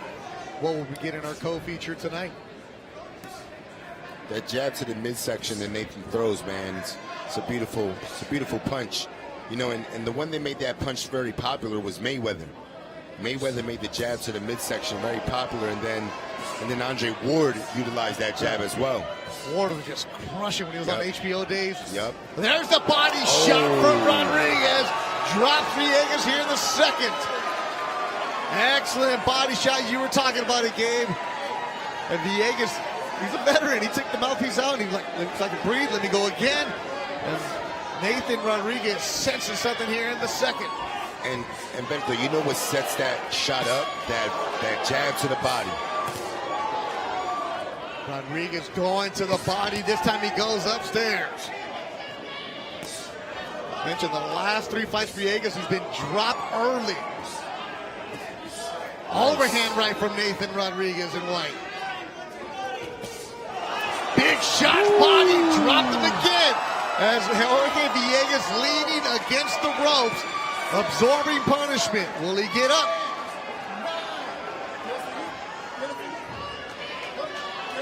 Referee asking, do you want to keep going? He said yes. He said yes, but his body language says no. And this is not going to last, and it is over. Nathan Rodriguez, a second round stoppage. He's now 18-0.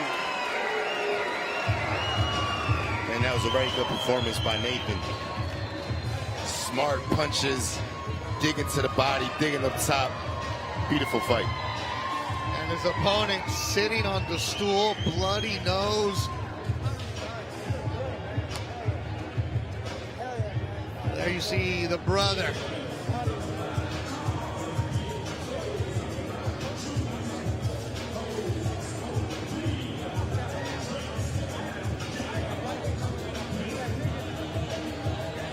Yeah, the last time Rodriguez was in the ring, he didn't look this smooth.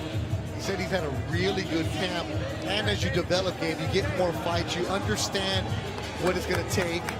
And this kid looked locked in tonight. Oh, absolutely, man. He looked like a professional, nice and sharp, disciplined. I love that when he had his opponent hurt, he didn't get crazy. He stood smart and he stood sharp. Right here, picking the right punches to finish his opponent. Nice short shots, finish them with the hook right there. A career that started when he was still a teenager in Costa Rica in 2021. Nathan Rodriguez now 18-0. And there's that smile. Why are you putting the mouthpiece back in? And you know, Nathan's just a strong kid. Yeah.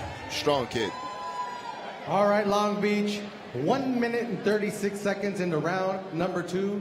Your referee in charge, Ivan Guillermo, calls a halt to the bout for your winner by KO victory, and still undefeated, el hijo de Pico Rivera, Nathan El Morenito Rodriguez.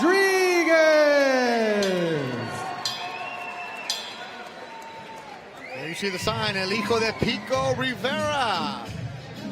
respect between the two. And look, Villegas, it's tough. I mentioned it. He will come fight you. He'll battle with you, and you'll probably get knocked out. But that was easy work for Nathan Rodriguez. And nothing against Villegas, but it's just Rodriguez was locked in, zoned in.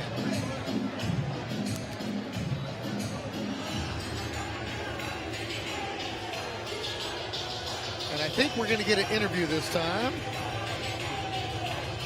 On that, Richard Ortiz inside the ring. And they take the pictures. There you see Abner Mares in the teal. Marvin Rodriguez, family affair, the team picture. Got to get that up.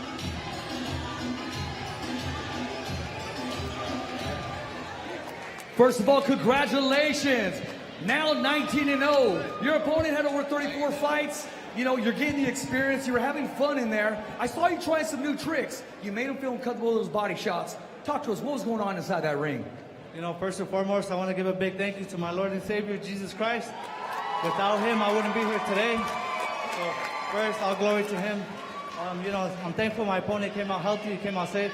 Yeah, you know, he was a veteran. You know, 14 wins, 13 knockouts. So I knew coming into this fight, you know, I had to take my time, not get caught on the inside or with any mistakes. So I started out slow, comfortable, and I was just picking my shots. You know, when you hurt him to the body, did your mind just say, hey, let's get him out of there, or you want to continue to work to the body? Definitely. Well, my plan was to slow him down with the body. You know I was prepared for 8 rounds, and I'm sure he was too. You know, I tried to hit the body early on, and that's what the first knockdown was, with a body shot. So it was a good game plan. You know, not to put any pressure on you, but the who's who of boxing is sitting around here at Marvnation Promotions, with Amada's promotion as well.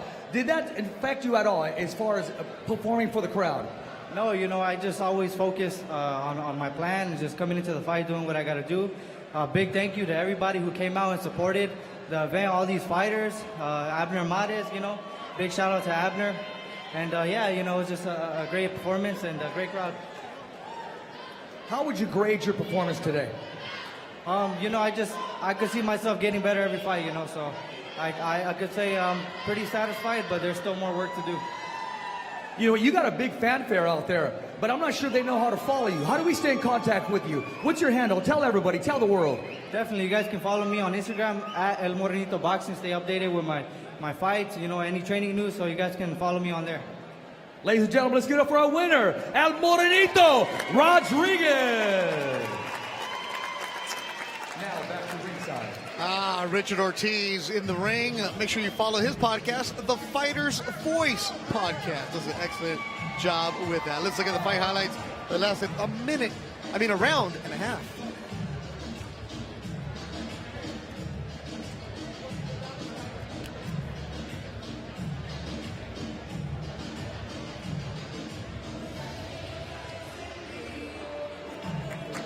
He came out aggressive, Gabe. Yeah, man, he did. Came out aggressive, man, but right there, Nathan quickly counters him and then hits him with the body shot, ripping him. You know, smart punches. What I like right there, he kind of smacked the club down.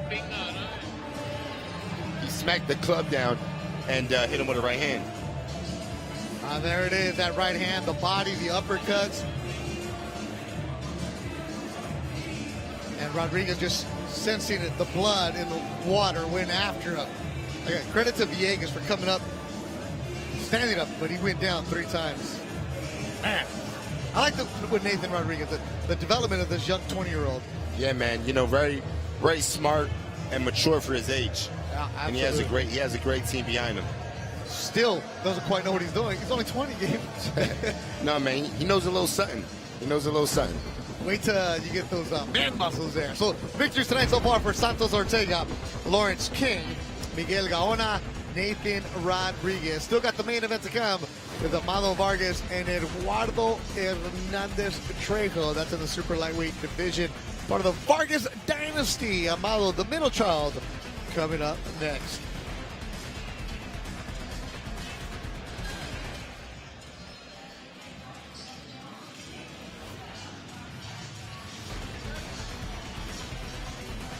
So there's Long Beach, California. Beth Duran, Gabe Rosado here at Thunder Studios is Mikey Garcia. Mikey, you can get in my picture. You want to get in, Mikey? Look, even Mikey Garcia wants it. He's the champ. Mikey's over here trying to take pictures of the game. As Mikey's here, his brother Robert's here. It's a good setup here at Thunder Studios with Marvnation and Abner Mares Promotions, because you have fighters like Mikey here, fighters like yourself. You know, it's a good energy, man. Yeah, man. You got Robert Garcia, man. You got a great audience here, man. We got Sam Watson in the house too. It's a lot of look at him. Champ, that dude. Oh, he was a bad dude, man. He was a bad dude. Yeah, he's after it. We were talking about earlier about the Vargas brothers. You know, earlier. And he golf all right too. Yeah, he's a good golfer. He's pretty good. He gets after it. World champion golfer. It's good to do. But the Vargas brothers, they knew, okay, my dad is Fernando. There's a legacy there. And Fernando always said, I didn't want my kids to fight. I didn't want my kids to fight. But when the kids became teenagers, like, Dad, we want to fight in these tournaments. You're like, how am I going to say no to them? But he did tell them, you have to take it serious. For sure. It's not going to be easy. Well, you know, I like that it wasn't the father that forced it on them. They wanted it. Yeah. And, you know, who better than get instructions by a legend like Fernando Vargas? You know, he was one of my favorite fighters coming up, man. So I had the opportunity to have him as a trainer. It was a blessing. So you had Fernando as your trainer? Yeah, Fernando was my trainer for 4 fights. We beat Joshua Clottey together. We beat a couple good fighters together. You got to get him on the podcast. Yeah, man, definitely. Miguel podcast. Yeah, Miguel, with man. Gabe and Abner Mares. No Marco Rodriguez. Let's bring in our main event.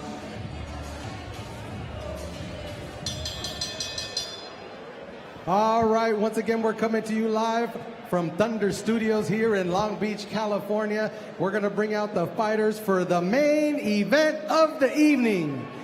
This is scheduled for 8 rounds in the super lightweight division. Making his way to the ring first, fighting out of the blue corner, de Ciudad Hidalgo, Michoacán, Mexico. Please welcome Eduardo Hernandez.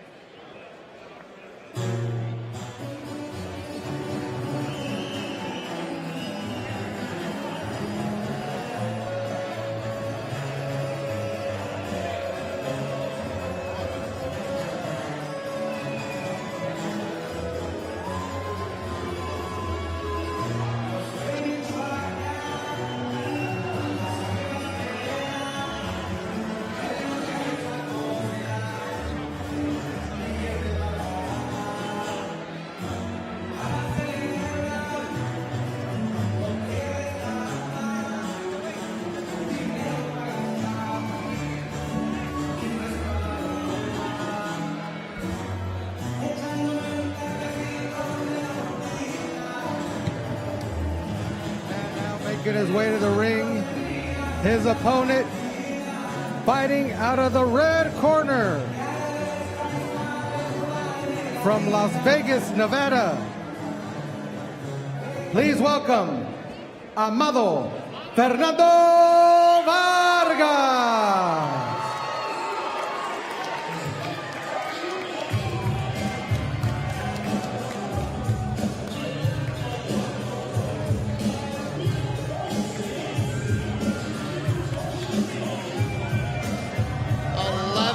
The 24-year-old Amado Fernando Vargas.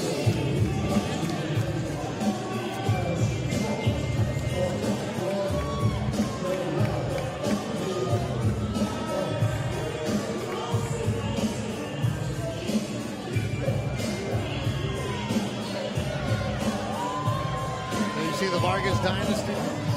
Father to the right, Junior to his left.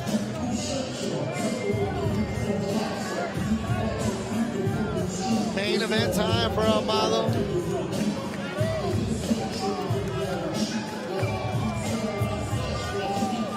Kid can fight. 5 stoppages in his career.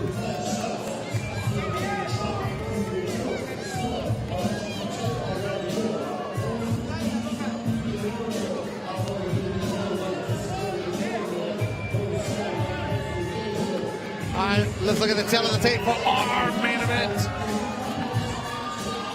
Amado, an inch taller at 5'8". Pretty similar though. This could be a good battle. Good matchup for this one. Trejo is his name. Eduardo Hernandez Trejo is a given name, but everybody just goes by Trejo for him. All right, Marco, make it official. All right, ladies and gentlemen, once again, we're coming to you live from Thunder Studios here in Long Beach, California.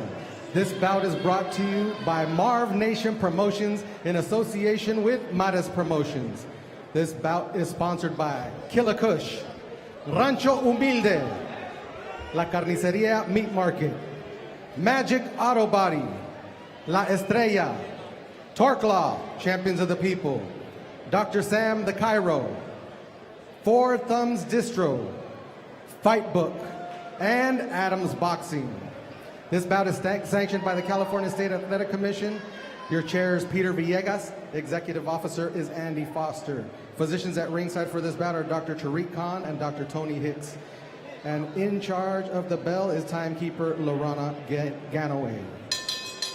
Your judges for this bout, Dr. Lou Moret, Ron Scott Stevens, and Damian Walton. And when the bell rings, your referee in charge is veteran Thomas Taylor. And now, Long Beach, California. Let's go! This is the main event of the evening, 8 rounds in the super lightweight division. Introducing first, fighting out of the blue corner. He's wearing the black trunks. He officially weighed in at 142 1/4 pounds. His professional record, 8 victories, 2 defeats, 5 wins coming by way of knockout. De Ciudad Hidalgo, Michoacán, Mexico. Please welcome Eduardo Tarasco Hernandez. And his opponent fighting out of the red corner. He's wearing the black with gold. He officially weighed in at 139 1/4 pounds. He is perfect in the ring, 11 victories, no defeats, 5 big wins coming by way of knockout. From Las Vegas, Nevada, please welcome AFV Amado Fernando Vargas. Now to give final instructions, it's your referee in charge, Thomas Taylor.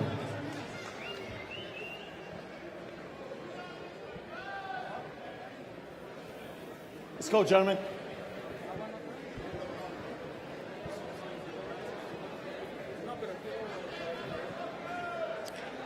Right here, guys. Coach, you want to come on the other side? All right, Coach. Everything on the bottom of the yellow letters and up is going to be good. Everything under white on the bottom up is going to be good. You got my instructions in the back, gentlemen. Protect yourselves at all times. Listen to my commands. Touch them up. Back to your corner, gentlemen. Amado Vargas. Eduardo Trejo with Tom Taylor, the third man in the ring. There's the 24-year-old, 11-0, trained by his father, former champion Fernando Vargas. Eduardo Trejo, 8-2, as we get ready to go in our main event. Beto Duran, Gabe Rosado with you here. Thunder Studios, Marvnation, Abner Mares Promotions, bringing you the main event. AFB, Amado Fernando Vargas, who's coming off a victory over Sean Garcia. That was last July, where he stopped Sean Garcia, the younger brother of Orion. So Amado, who turned pro in 2021. Not the biggest amateur background, but they're bringing him along nicely here as a professional. His opponent, Trejo, 8-2, has 5 stoppages. He's won his last 3 fights after losing a decision a year ago against an undefeated fighter, Enrique Tejas. He also turned pro in 2021. Nice right hook to the body by Amado. He jabbed a few times to the body. And that right there is to set up that big right hook. He's ripping some big body shots right now. Amado going straight to the body here in the first seconds of the opening round. And I know you love when a young fighter goes to the body, Gabe Rosado. Yeah, man. And you know you want to soften the guy up.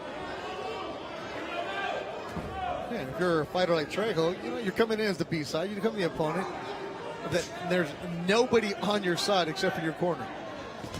It's got to be intimidating. And Amado just needs to go back to that jab.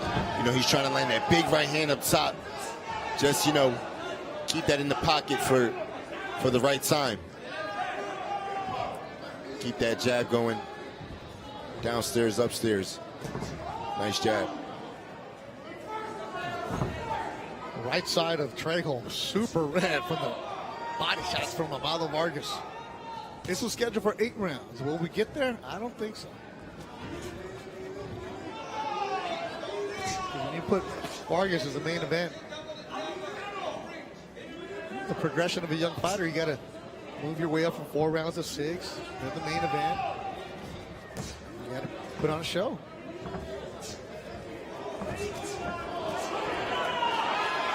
More body work. You know, Amado's just a little bit uptight because he's loading up with the shots. He just got tapered down a little bit and get a little sharp with that jab. Now Trejo counters back with a 1-2 of his own 30 seconds to go in the opening round. Nice body shot right there by Amado.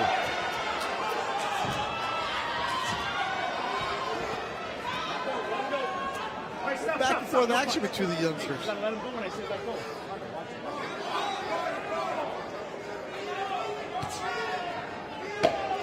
Final seconds of the opening round.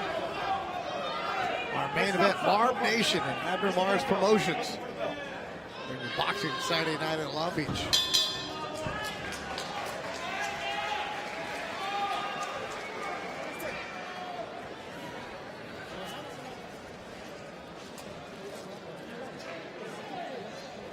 Some really good exchanges right there in that first round by the guys.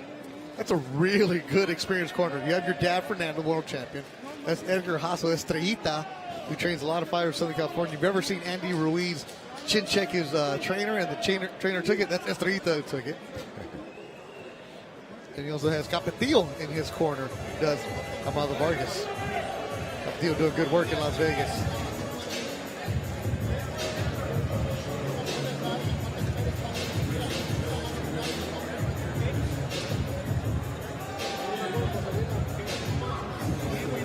Trejo, that's all he's got. That man in the corner, that's it. I like Trejo's style. I saw the last 2 fights of his. Found him. I'm like, wow. He'll trade with you. He'll engage with you. And everybody in the corner from Amado Vargas yelling, don't reach. What does that mean, Gabe? What don't reach is he's diving in with that 1-2 punch. You don't want to dive in, man. You want to feel your opponent. Make sure you can feel him with the jab. If you can't touch the opponent with the jab, you're definitely not going to touch him with the right hand. So land the jab first before you fire that right hand. And that's what they're talking about, right? Off balance. Yeah. Trejo with the 1-2.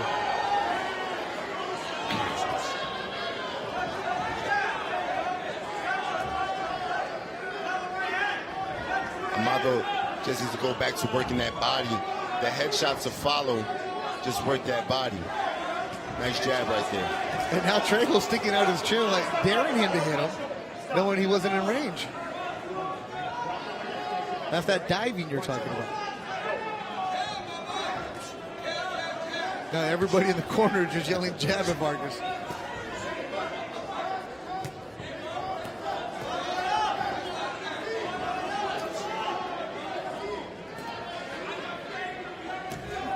This is scheduled for 8 rounds. Combinations up there for Amado Vargas. He's got the yellow gloves on.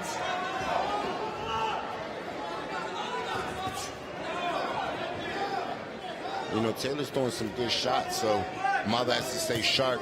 Make sure he doesn't get hit with one of these wild punches. Yeah, they're wild, right? They're not really sharp. They're just more wild punches. Yep. Like that. He got caught right there. You know? Upstairs from Trejo. You want to stay sharp. Another big right hand from Trejo. Amado smiles back at Trejo. Well, that got him.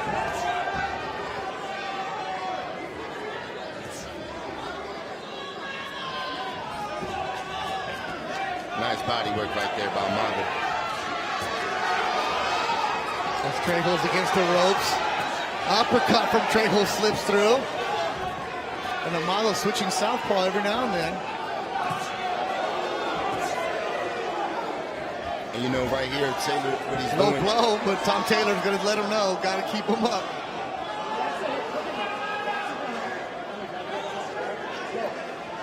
Excuse me, I said Taylor a couple times. I meant Trejo. Hey, right now, Eduardo Trejo Taylor is happy that you're calling his name, Gabe Rosado. No, but you know, Trejo, he's throwing sharp punches in between the wild shots of Amado, so Amado got to tighten up a little bit and make sure he has the guard up and watches out for the counter. Good round for Eduardo Trejo. This one's scheduled for 8, our main event. Trejo very confident back to his corner.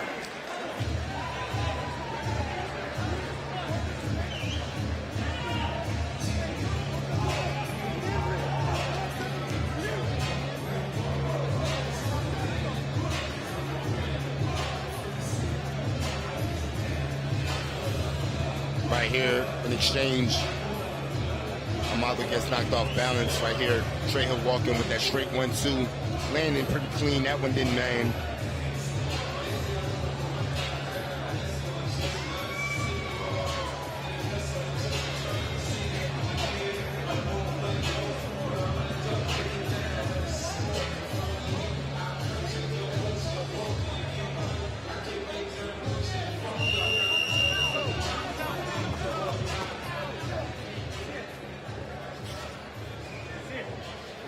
So we got a good one breaking out here in our main event. All black is Eduardo Trejo, 8-2. Amado Vargas. Does he want to start trading punches like this? Hey, look, you know, it's his style. You know, I don't mind him trading. Just shorten up the shots. Don't trade too wild because you'll get caught in between. In the first round, Amado came out, body shots was real effective. I don't think he's trying to brawl. See, Amado just has to strain the shots off a little bit. Straight right hand, body work. Nice body shot right there.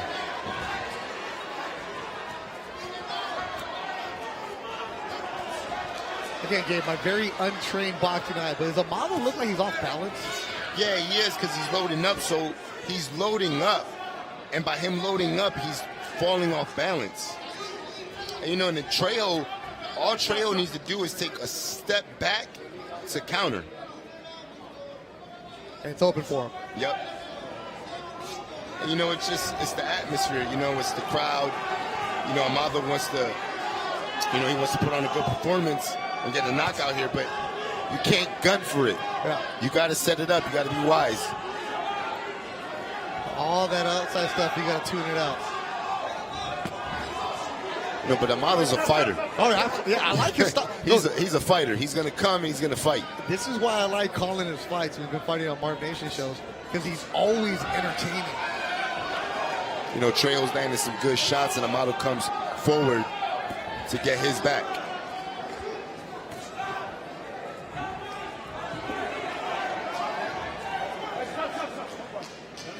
Approaching a minute to go in round number 3. Young fighters going back and forth.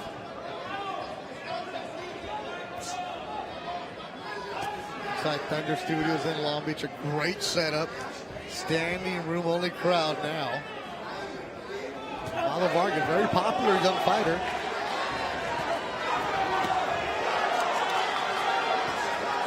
Amado likes that right hook to the body. It's his favorite shot. He loads up on that shot. It's a good shot for him. Follow up with the left hook behind it, though. So go right to the body. Yeah, right hook to the body and go right upstairs with that left hook.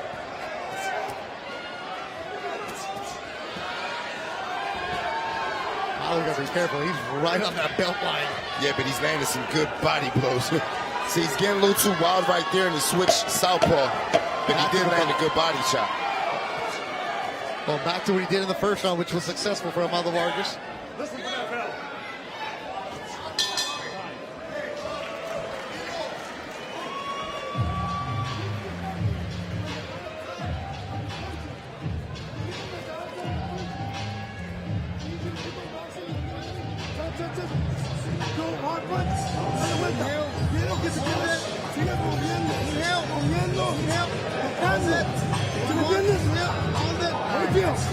Listen, tocando, mirando fuerte, en ratito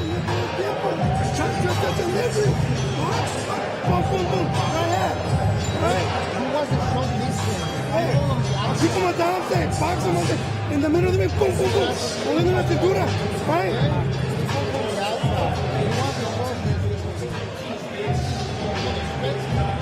Corner of Eduardo Trejo.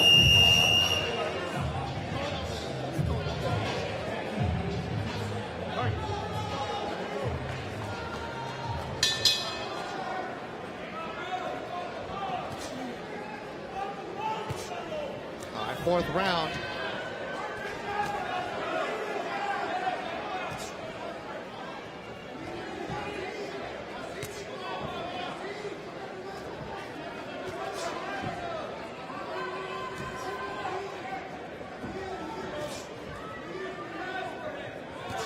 Pace slowing down a little bit because they were going all out the first couple rounds.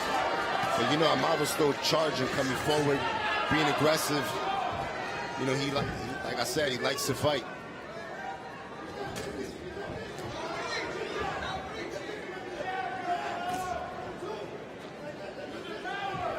He just wants to fire that right hand so bad that he's diving in, man. He just has to be a little more patient to land that right hand. Fill your opponent with the jab. The jab is the range finder. Once you find him with the jab, you can fire off that right hand.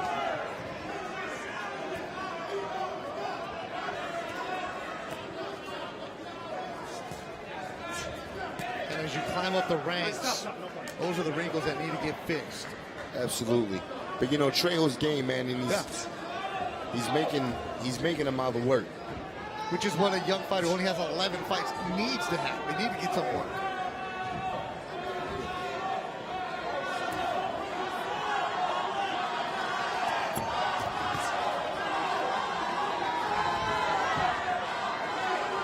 And Trejo, who has 10 fights, he's also learning his way in the sport of boxing as a pro. From Michoacan is Trejo in all black.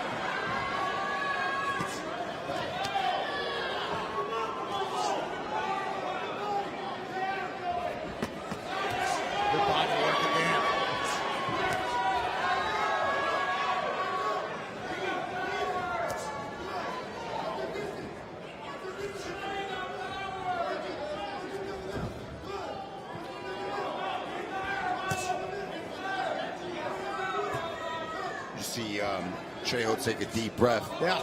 So Amado will start digging to the body. Obviously, Trejo's showing some fatigue. These guys have been knocking people out, so they haven't been getting quality rounds. Nice body shot right there by Amado. That body work from Amado is going to pay off in the final rounds. No, for sure.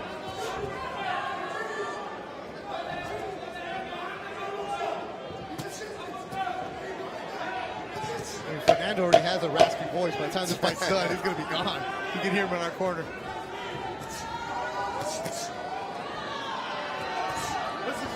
He's done before.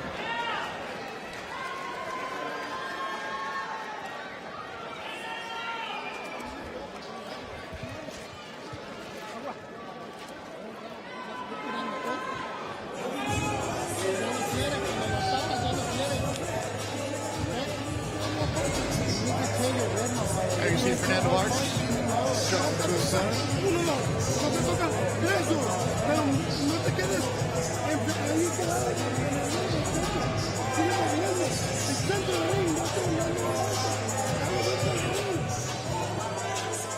Yeah, right here, Amado landing a nice short left uppercut, then ripping the right hook to the body. But then, you know, Trejo fired right back right away.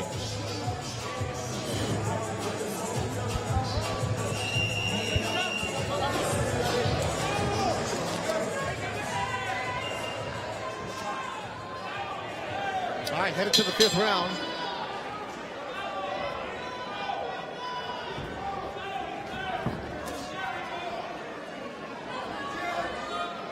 Talk about that conditioning.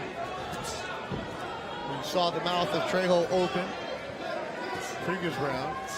Last year he had a first round KO, a second round KO. In a fight that went 5 rounds, they also had one that went 6, but sure. Good back and forth rounds, action packed. Can the pace maintain? Now Amado stepping on the gas. Nice body shot right there by Trejo. Flipping around the guard. Left hook to the body. And that's how you slow down a fighter coming full speed. Yeah, and he goes right back to the left hook to the body again. But then Amado answers back with a quick 1-2. And Amado's really trying to get that right hand in. Off balance again. But it's coming from too far. He needs to land the jab to find the range. All over the place, Gabe. You see the arms swinging. Missing and missing. There's what you're talking about. Trejo steps back and lands a shot. But Amado bullies him back into the corner. Crowd sensing something. Inside the Thunder Studios, live on the zone. Amado sensing something. Halfway through the 5th round.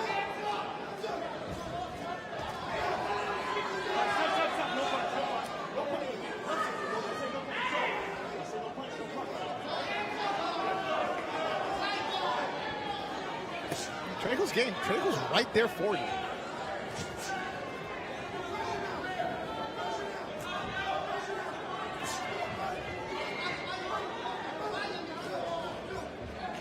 Minute to go in the round. Vargas from the southpaw stance now. Back orthodox. He's against the ropes. Slipping punches. But very wide punches. Yeah, that first round, Amado was nice and tight, but after that, he's been opening up his shots. Yeah, just a little too wide with the punches. Just got to tighten it up a little bit.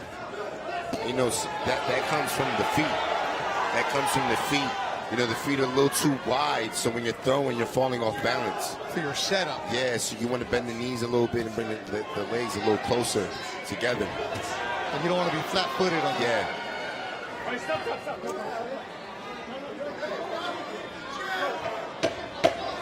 10 seconds to go in round number 5.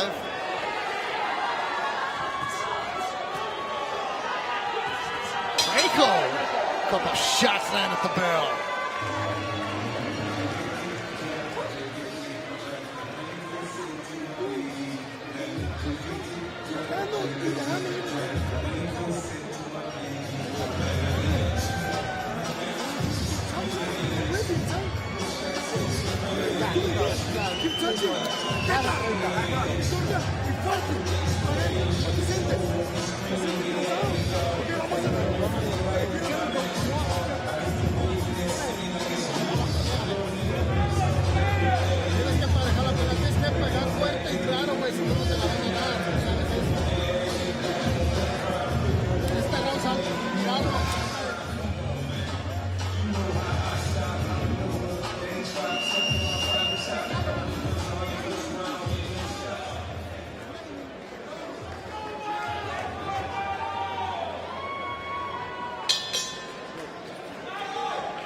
Sixth round, Amado Vargas with the yellow gloves.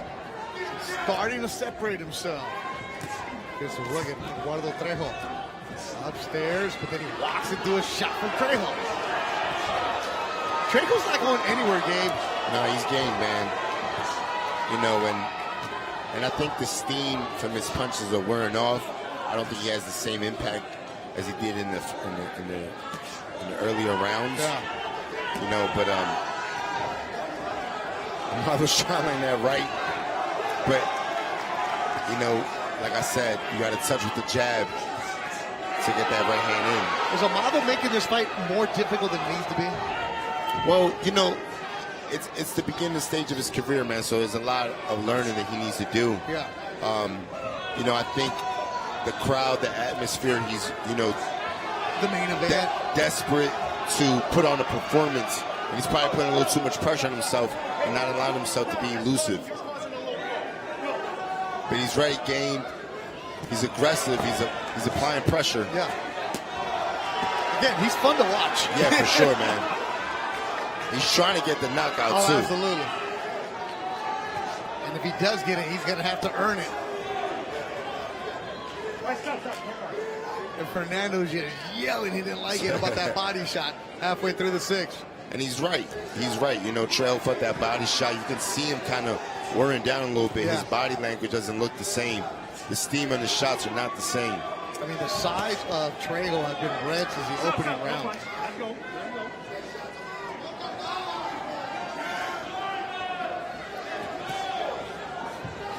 You see right there, he almost telegraphed that. He held back on that shot, but you know, you want to be a little more sneaky with your shots. And he'll learn that as he goes on.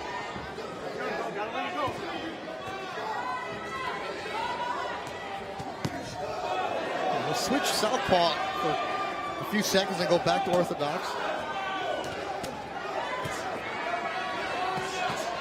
And Trejo comes back.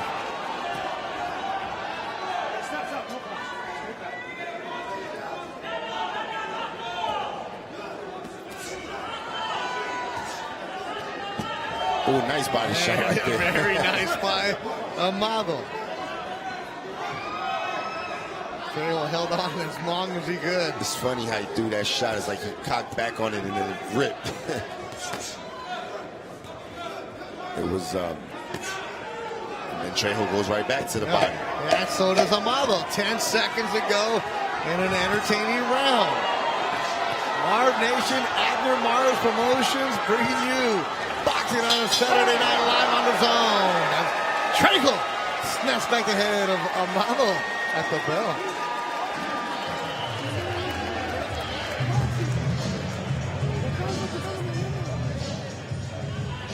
Look at the highlights of their game. Right here, you know, Trejo just loading up some big shots. Amado rolling under the shots. And then immediately firing back with that body shot. Almost lands 2 body blows, but right here digging that to the body, man. Amado's definitely been working the body throughout the fight.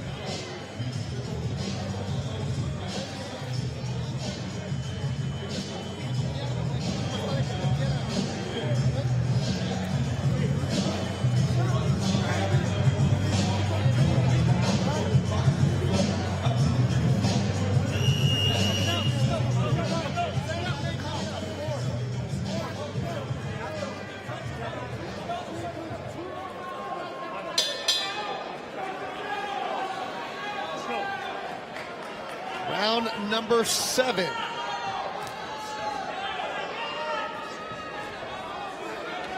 The first time in his career that Amado Vargas has gone to 7 rounds.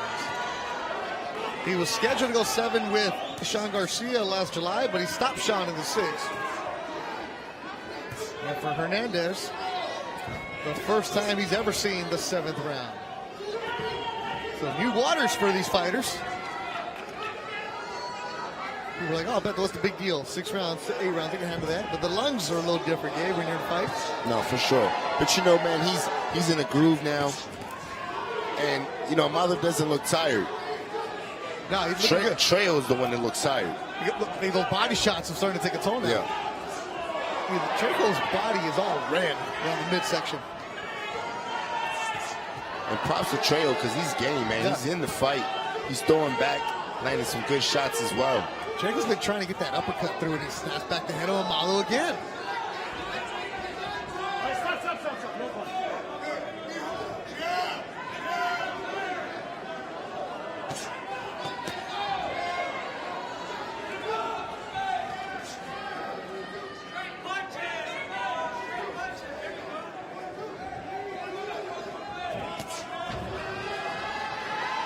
Yeah, there's no need for the big swing and misses from either guy.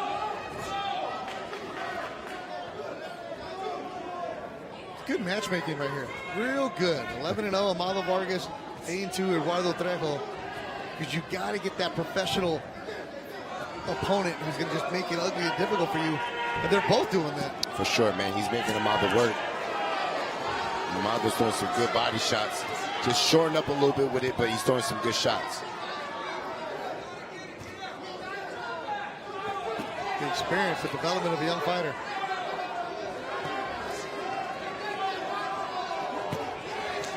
Is he like just slapping him? It's a little bit of a slap. Yeah.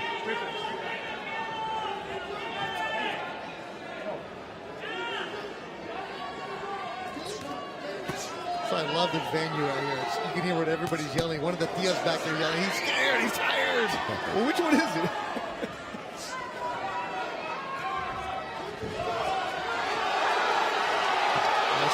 against the ropes, ties him up.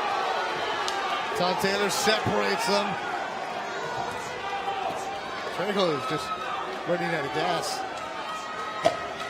Now Amado trying to tie him up. Both these guys, the lungs are hot right now. And we still got one more round to go.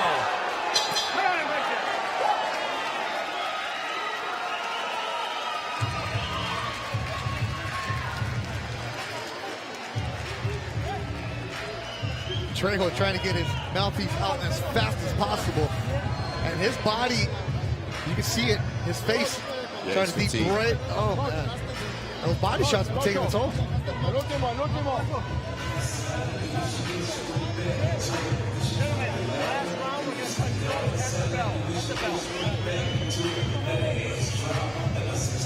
Nice calm corner for Vargas.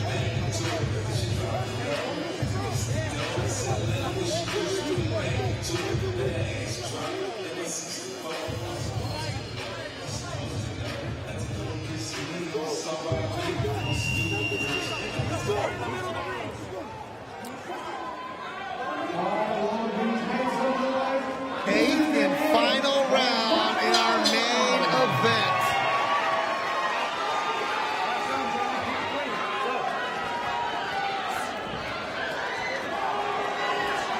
They just come out chucking it here in the 8th round. Amado's showing conditioning, man, because he's been firing away since the first round, and he hasn't slowed down. Yeah. Right hand from Trejo, uppercut from Vargas. Yeah, the gym sessions, the sparring sessions when you get into Vegas. You gotta love the mindset of Amado, you know. He has heart.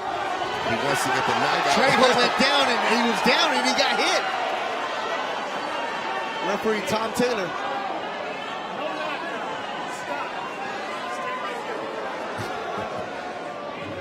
He was down and Vargas hit him. It's the heat of the moment. Yep. Amado just kept swinging. Good job by Tom Taylor, saying there was no knockdown.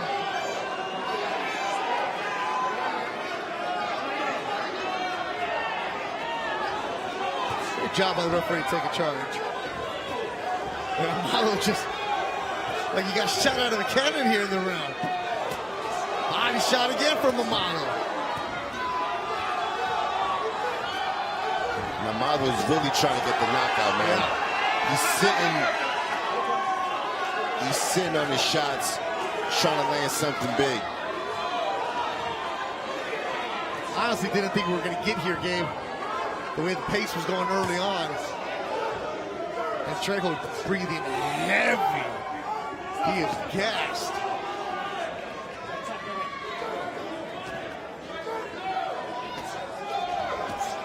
This is where you got to dig deep. Half of the round is over. Ooh, good nice body shot. Right in front of that, we heard it. Man,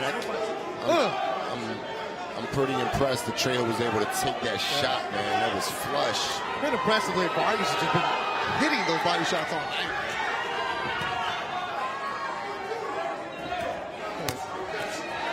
Yeah, there's a lot of questions. How can the Vargas kids fighters just for living out their dad's name? Amado can fight, man. He's scrapping. No, Amado's a fighter, man. Definitely has heart. Stop. No punch. He's raw, but he's fun. For sure. Only 24, you can develop this young man.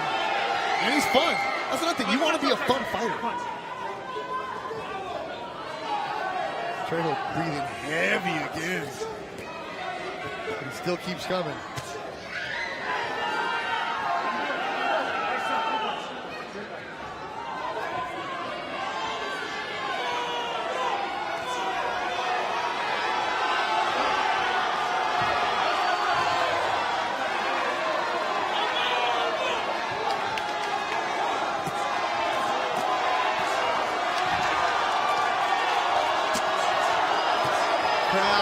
Noise for Vargas. 10 seconds to go.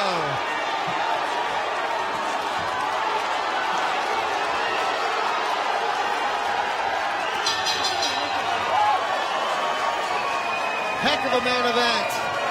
8 good rounds between Amado Vargas and Eduardo Trejo. It'll go to the judges' scorecards.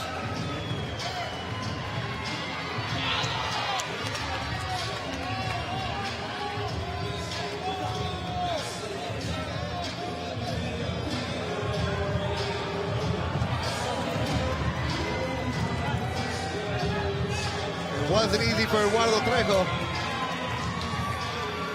There you see Team Vargas. I feel like they got the victory tonight.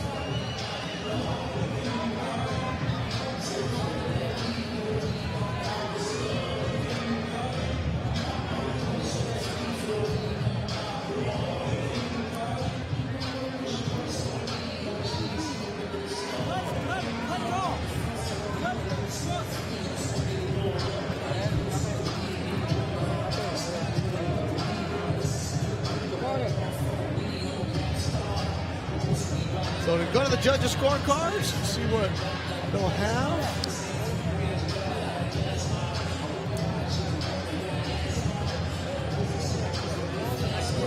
Marvnation, Modest Promotions.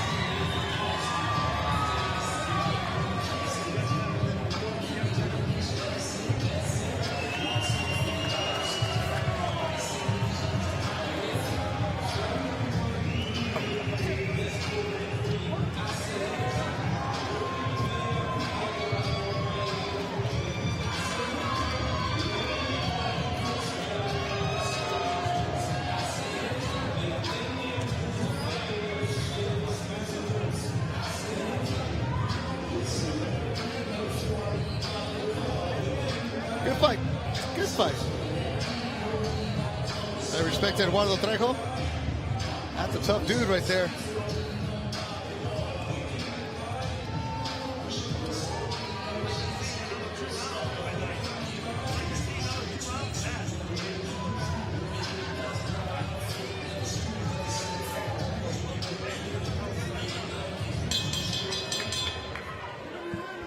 All right, Long Beach, California, let's hear it one more time for these two young fighters who gave it all in the ring tonight.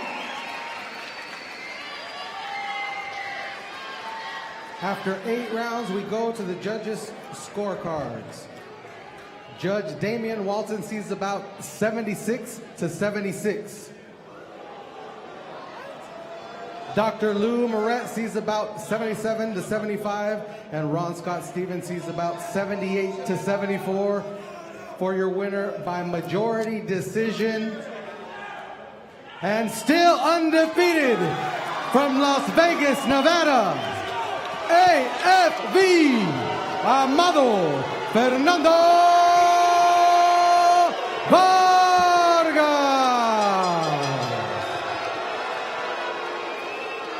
Majority decision. One judge had it a draw. Respect to both of these fighters, both Amado Vargas and Eduardo Trejo. And some of the crowd who wasn't here for Amado Vargas thought Eduardo Trejo got the victory. So we'll get an interview from Amado. You got the Vargas Dynasty picture being taken. Hey, it wasn't easy. You had to earn it. No, he did, man. He fought a good fight. You know, a little raw. Definitely has to work on some things, man. But, you know, he's game. And he comes to fight. Trejo wants some crowd, wants some fans. That's a tough dude right there. If you see Trejo coming up on your side, you better be prepared for it. And now you see Marvin Rodriguez, Abner Mares, and the Vargas Dynasty. Let's go to Richie. First of all, ladies and gentlemen, I'm here with your winner, Amado Vargas. Take us inside of the ring with you today. I saw you go southpaw a couple times. I saw you go to the body like no other. How important was it for you to win that last round? Look, man, he's a motherfucking Mexican, so he ain't no bitch. Much respect to him. He did his shit. He came to fight. And look, bro, I'm not a bitch. I can throw down. There's no quitting in my blood, so I had to dig deep for this fight. He's a great fighter. Much respect to him. And thank God for the victory. Let's go. You know, did you anticipate being in such a war tonight and being possibly fight of the year? Look, man, this is my 12th professional fight. I still got a lot of learning to do. I'm gonna look back at this fight and see what I could do, what I could have done better. But look, man, he's a great fighter. Much respect to him. He got more knockouts than I do, and it was a great fight for me. Thank you. You know what? The crowd, they have their own mind. Team Vargas has their own mind. Are you willing to just clear the mind and run it back again? I mean, honestly, I want to fight bigger names. He's a great fighter, but I want bigger fights, and this is a great learning experience for me. And we're gonna go back to the gym, and we're gonna work on our better performance. You know, this is my second Vargas fight that I've covered. The love continues to grow and grow. What do you have to say to all the family and friends and supporters that support Team Vargas? Look, man, shout out to everybody that came out and bought a ticket. Thank you to all my people that tuned in on the zone. I'm going to continue to work my ass off, and I'm going to get better in my next fight. Now, here's the most important question. Are you going to the after party? Man, I'm just going to chill, watch some movies, and just kick my feet up, man, and relax. I had a hell of a training camp, a long one, and I'm just going to go back and just get some time to relax. But I'm going to be back in the ring in April, so not too much to relax. I want to bring your trainer in here, Dad. Going in that last round, from all your experience, you knew it was close. You don't know how the judges call fights. What made the difference in the corner today, going out in that last round? You know, I told him, look, we gotta box, we gotta put some pressure, we gotta touch, rip, and he did that. He did what I told him to do, and we got the victory today. You heard it from the Vargas family. Hey, still undefeated, looking out for bigger and better fights. Now back to ringside. All right, great job as always, Rich. The Fighter's Voice podcast, we can check that out. Santos Ortega, Lawrence King, Miguel Gaona, Nathan Rodriguez, Amado Vargas all get victories tonight. I like what Amado had to say. Forget the after party. I'm going to chill because I'm going to fight in April. The kid has plans right there, and he knows he's got to do some work. Yeah, straight up, man. Got to stay locked in. Got to stay focused. Yeah, so Amado Vargas now 12-0. Had to work for it, but the kid learned something in this fight as he's walking right behind us, looking good right there.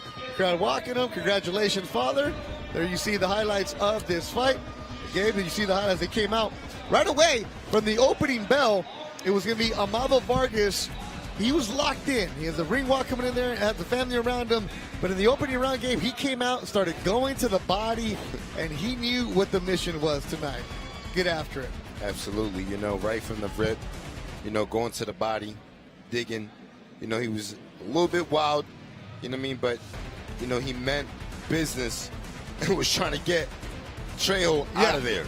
The beginning was, let me knock you out as soon as I can, and then realized I need to start boxing, and there was more the emphasis on the body shots. No, for sure. You know, and Trejo was staying in the pocket with him right there, landing a big left hook.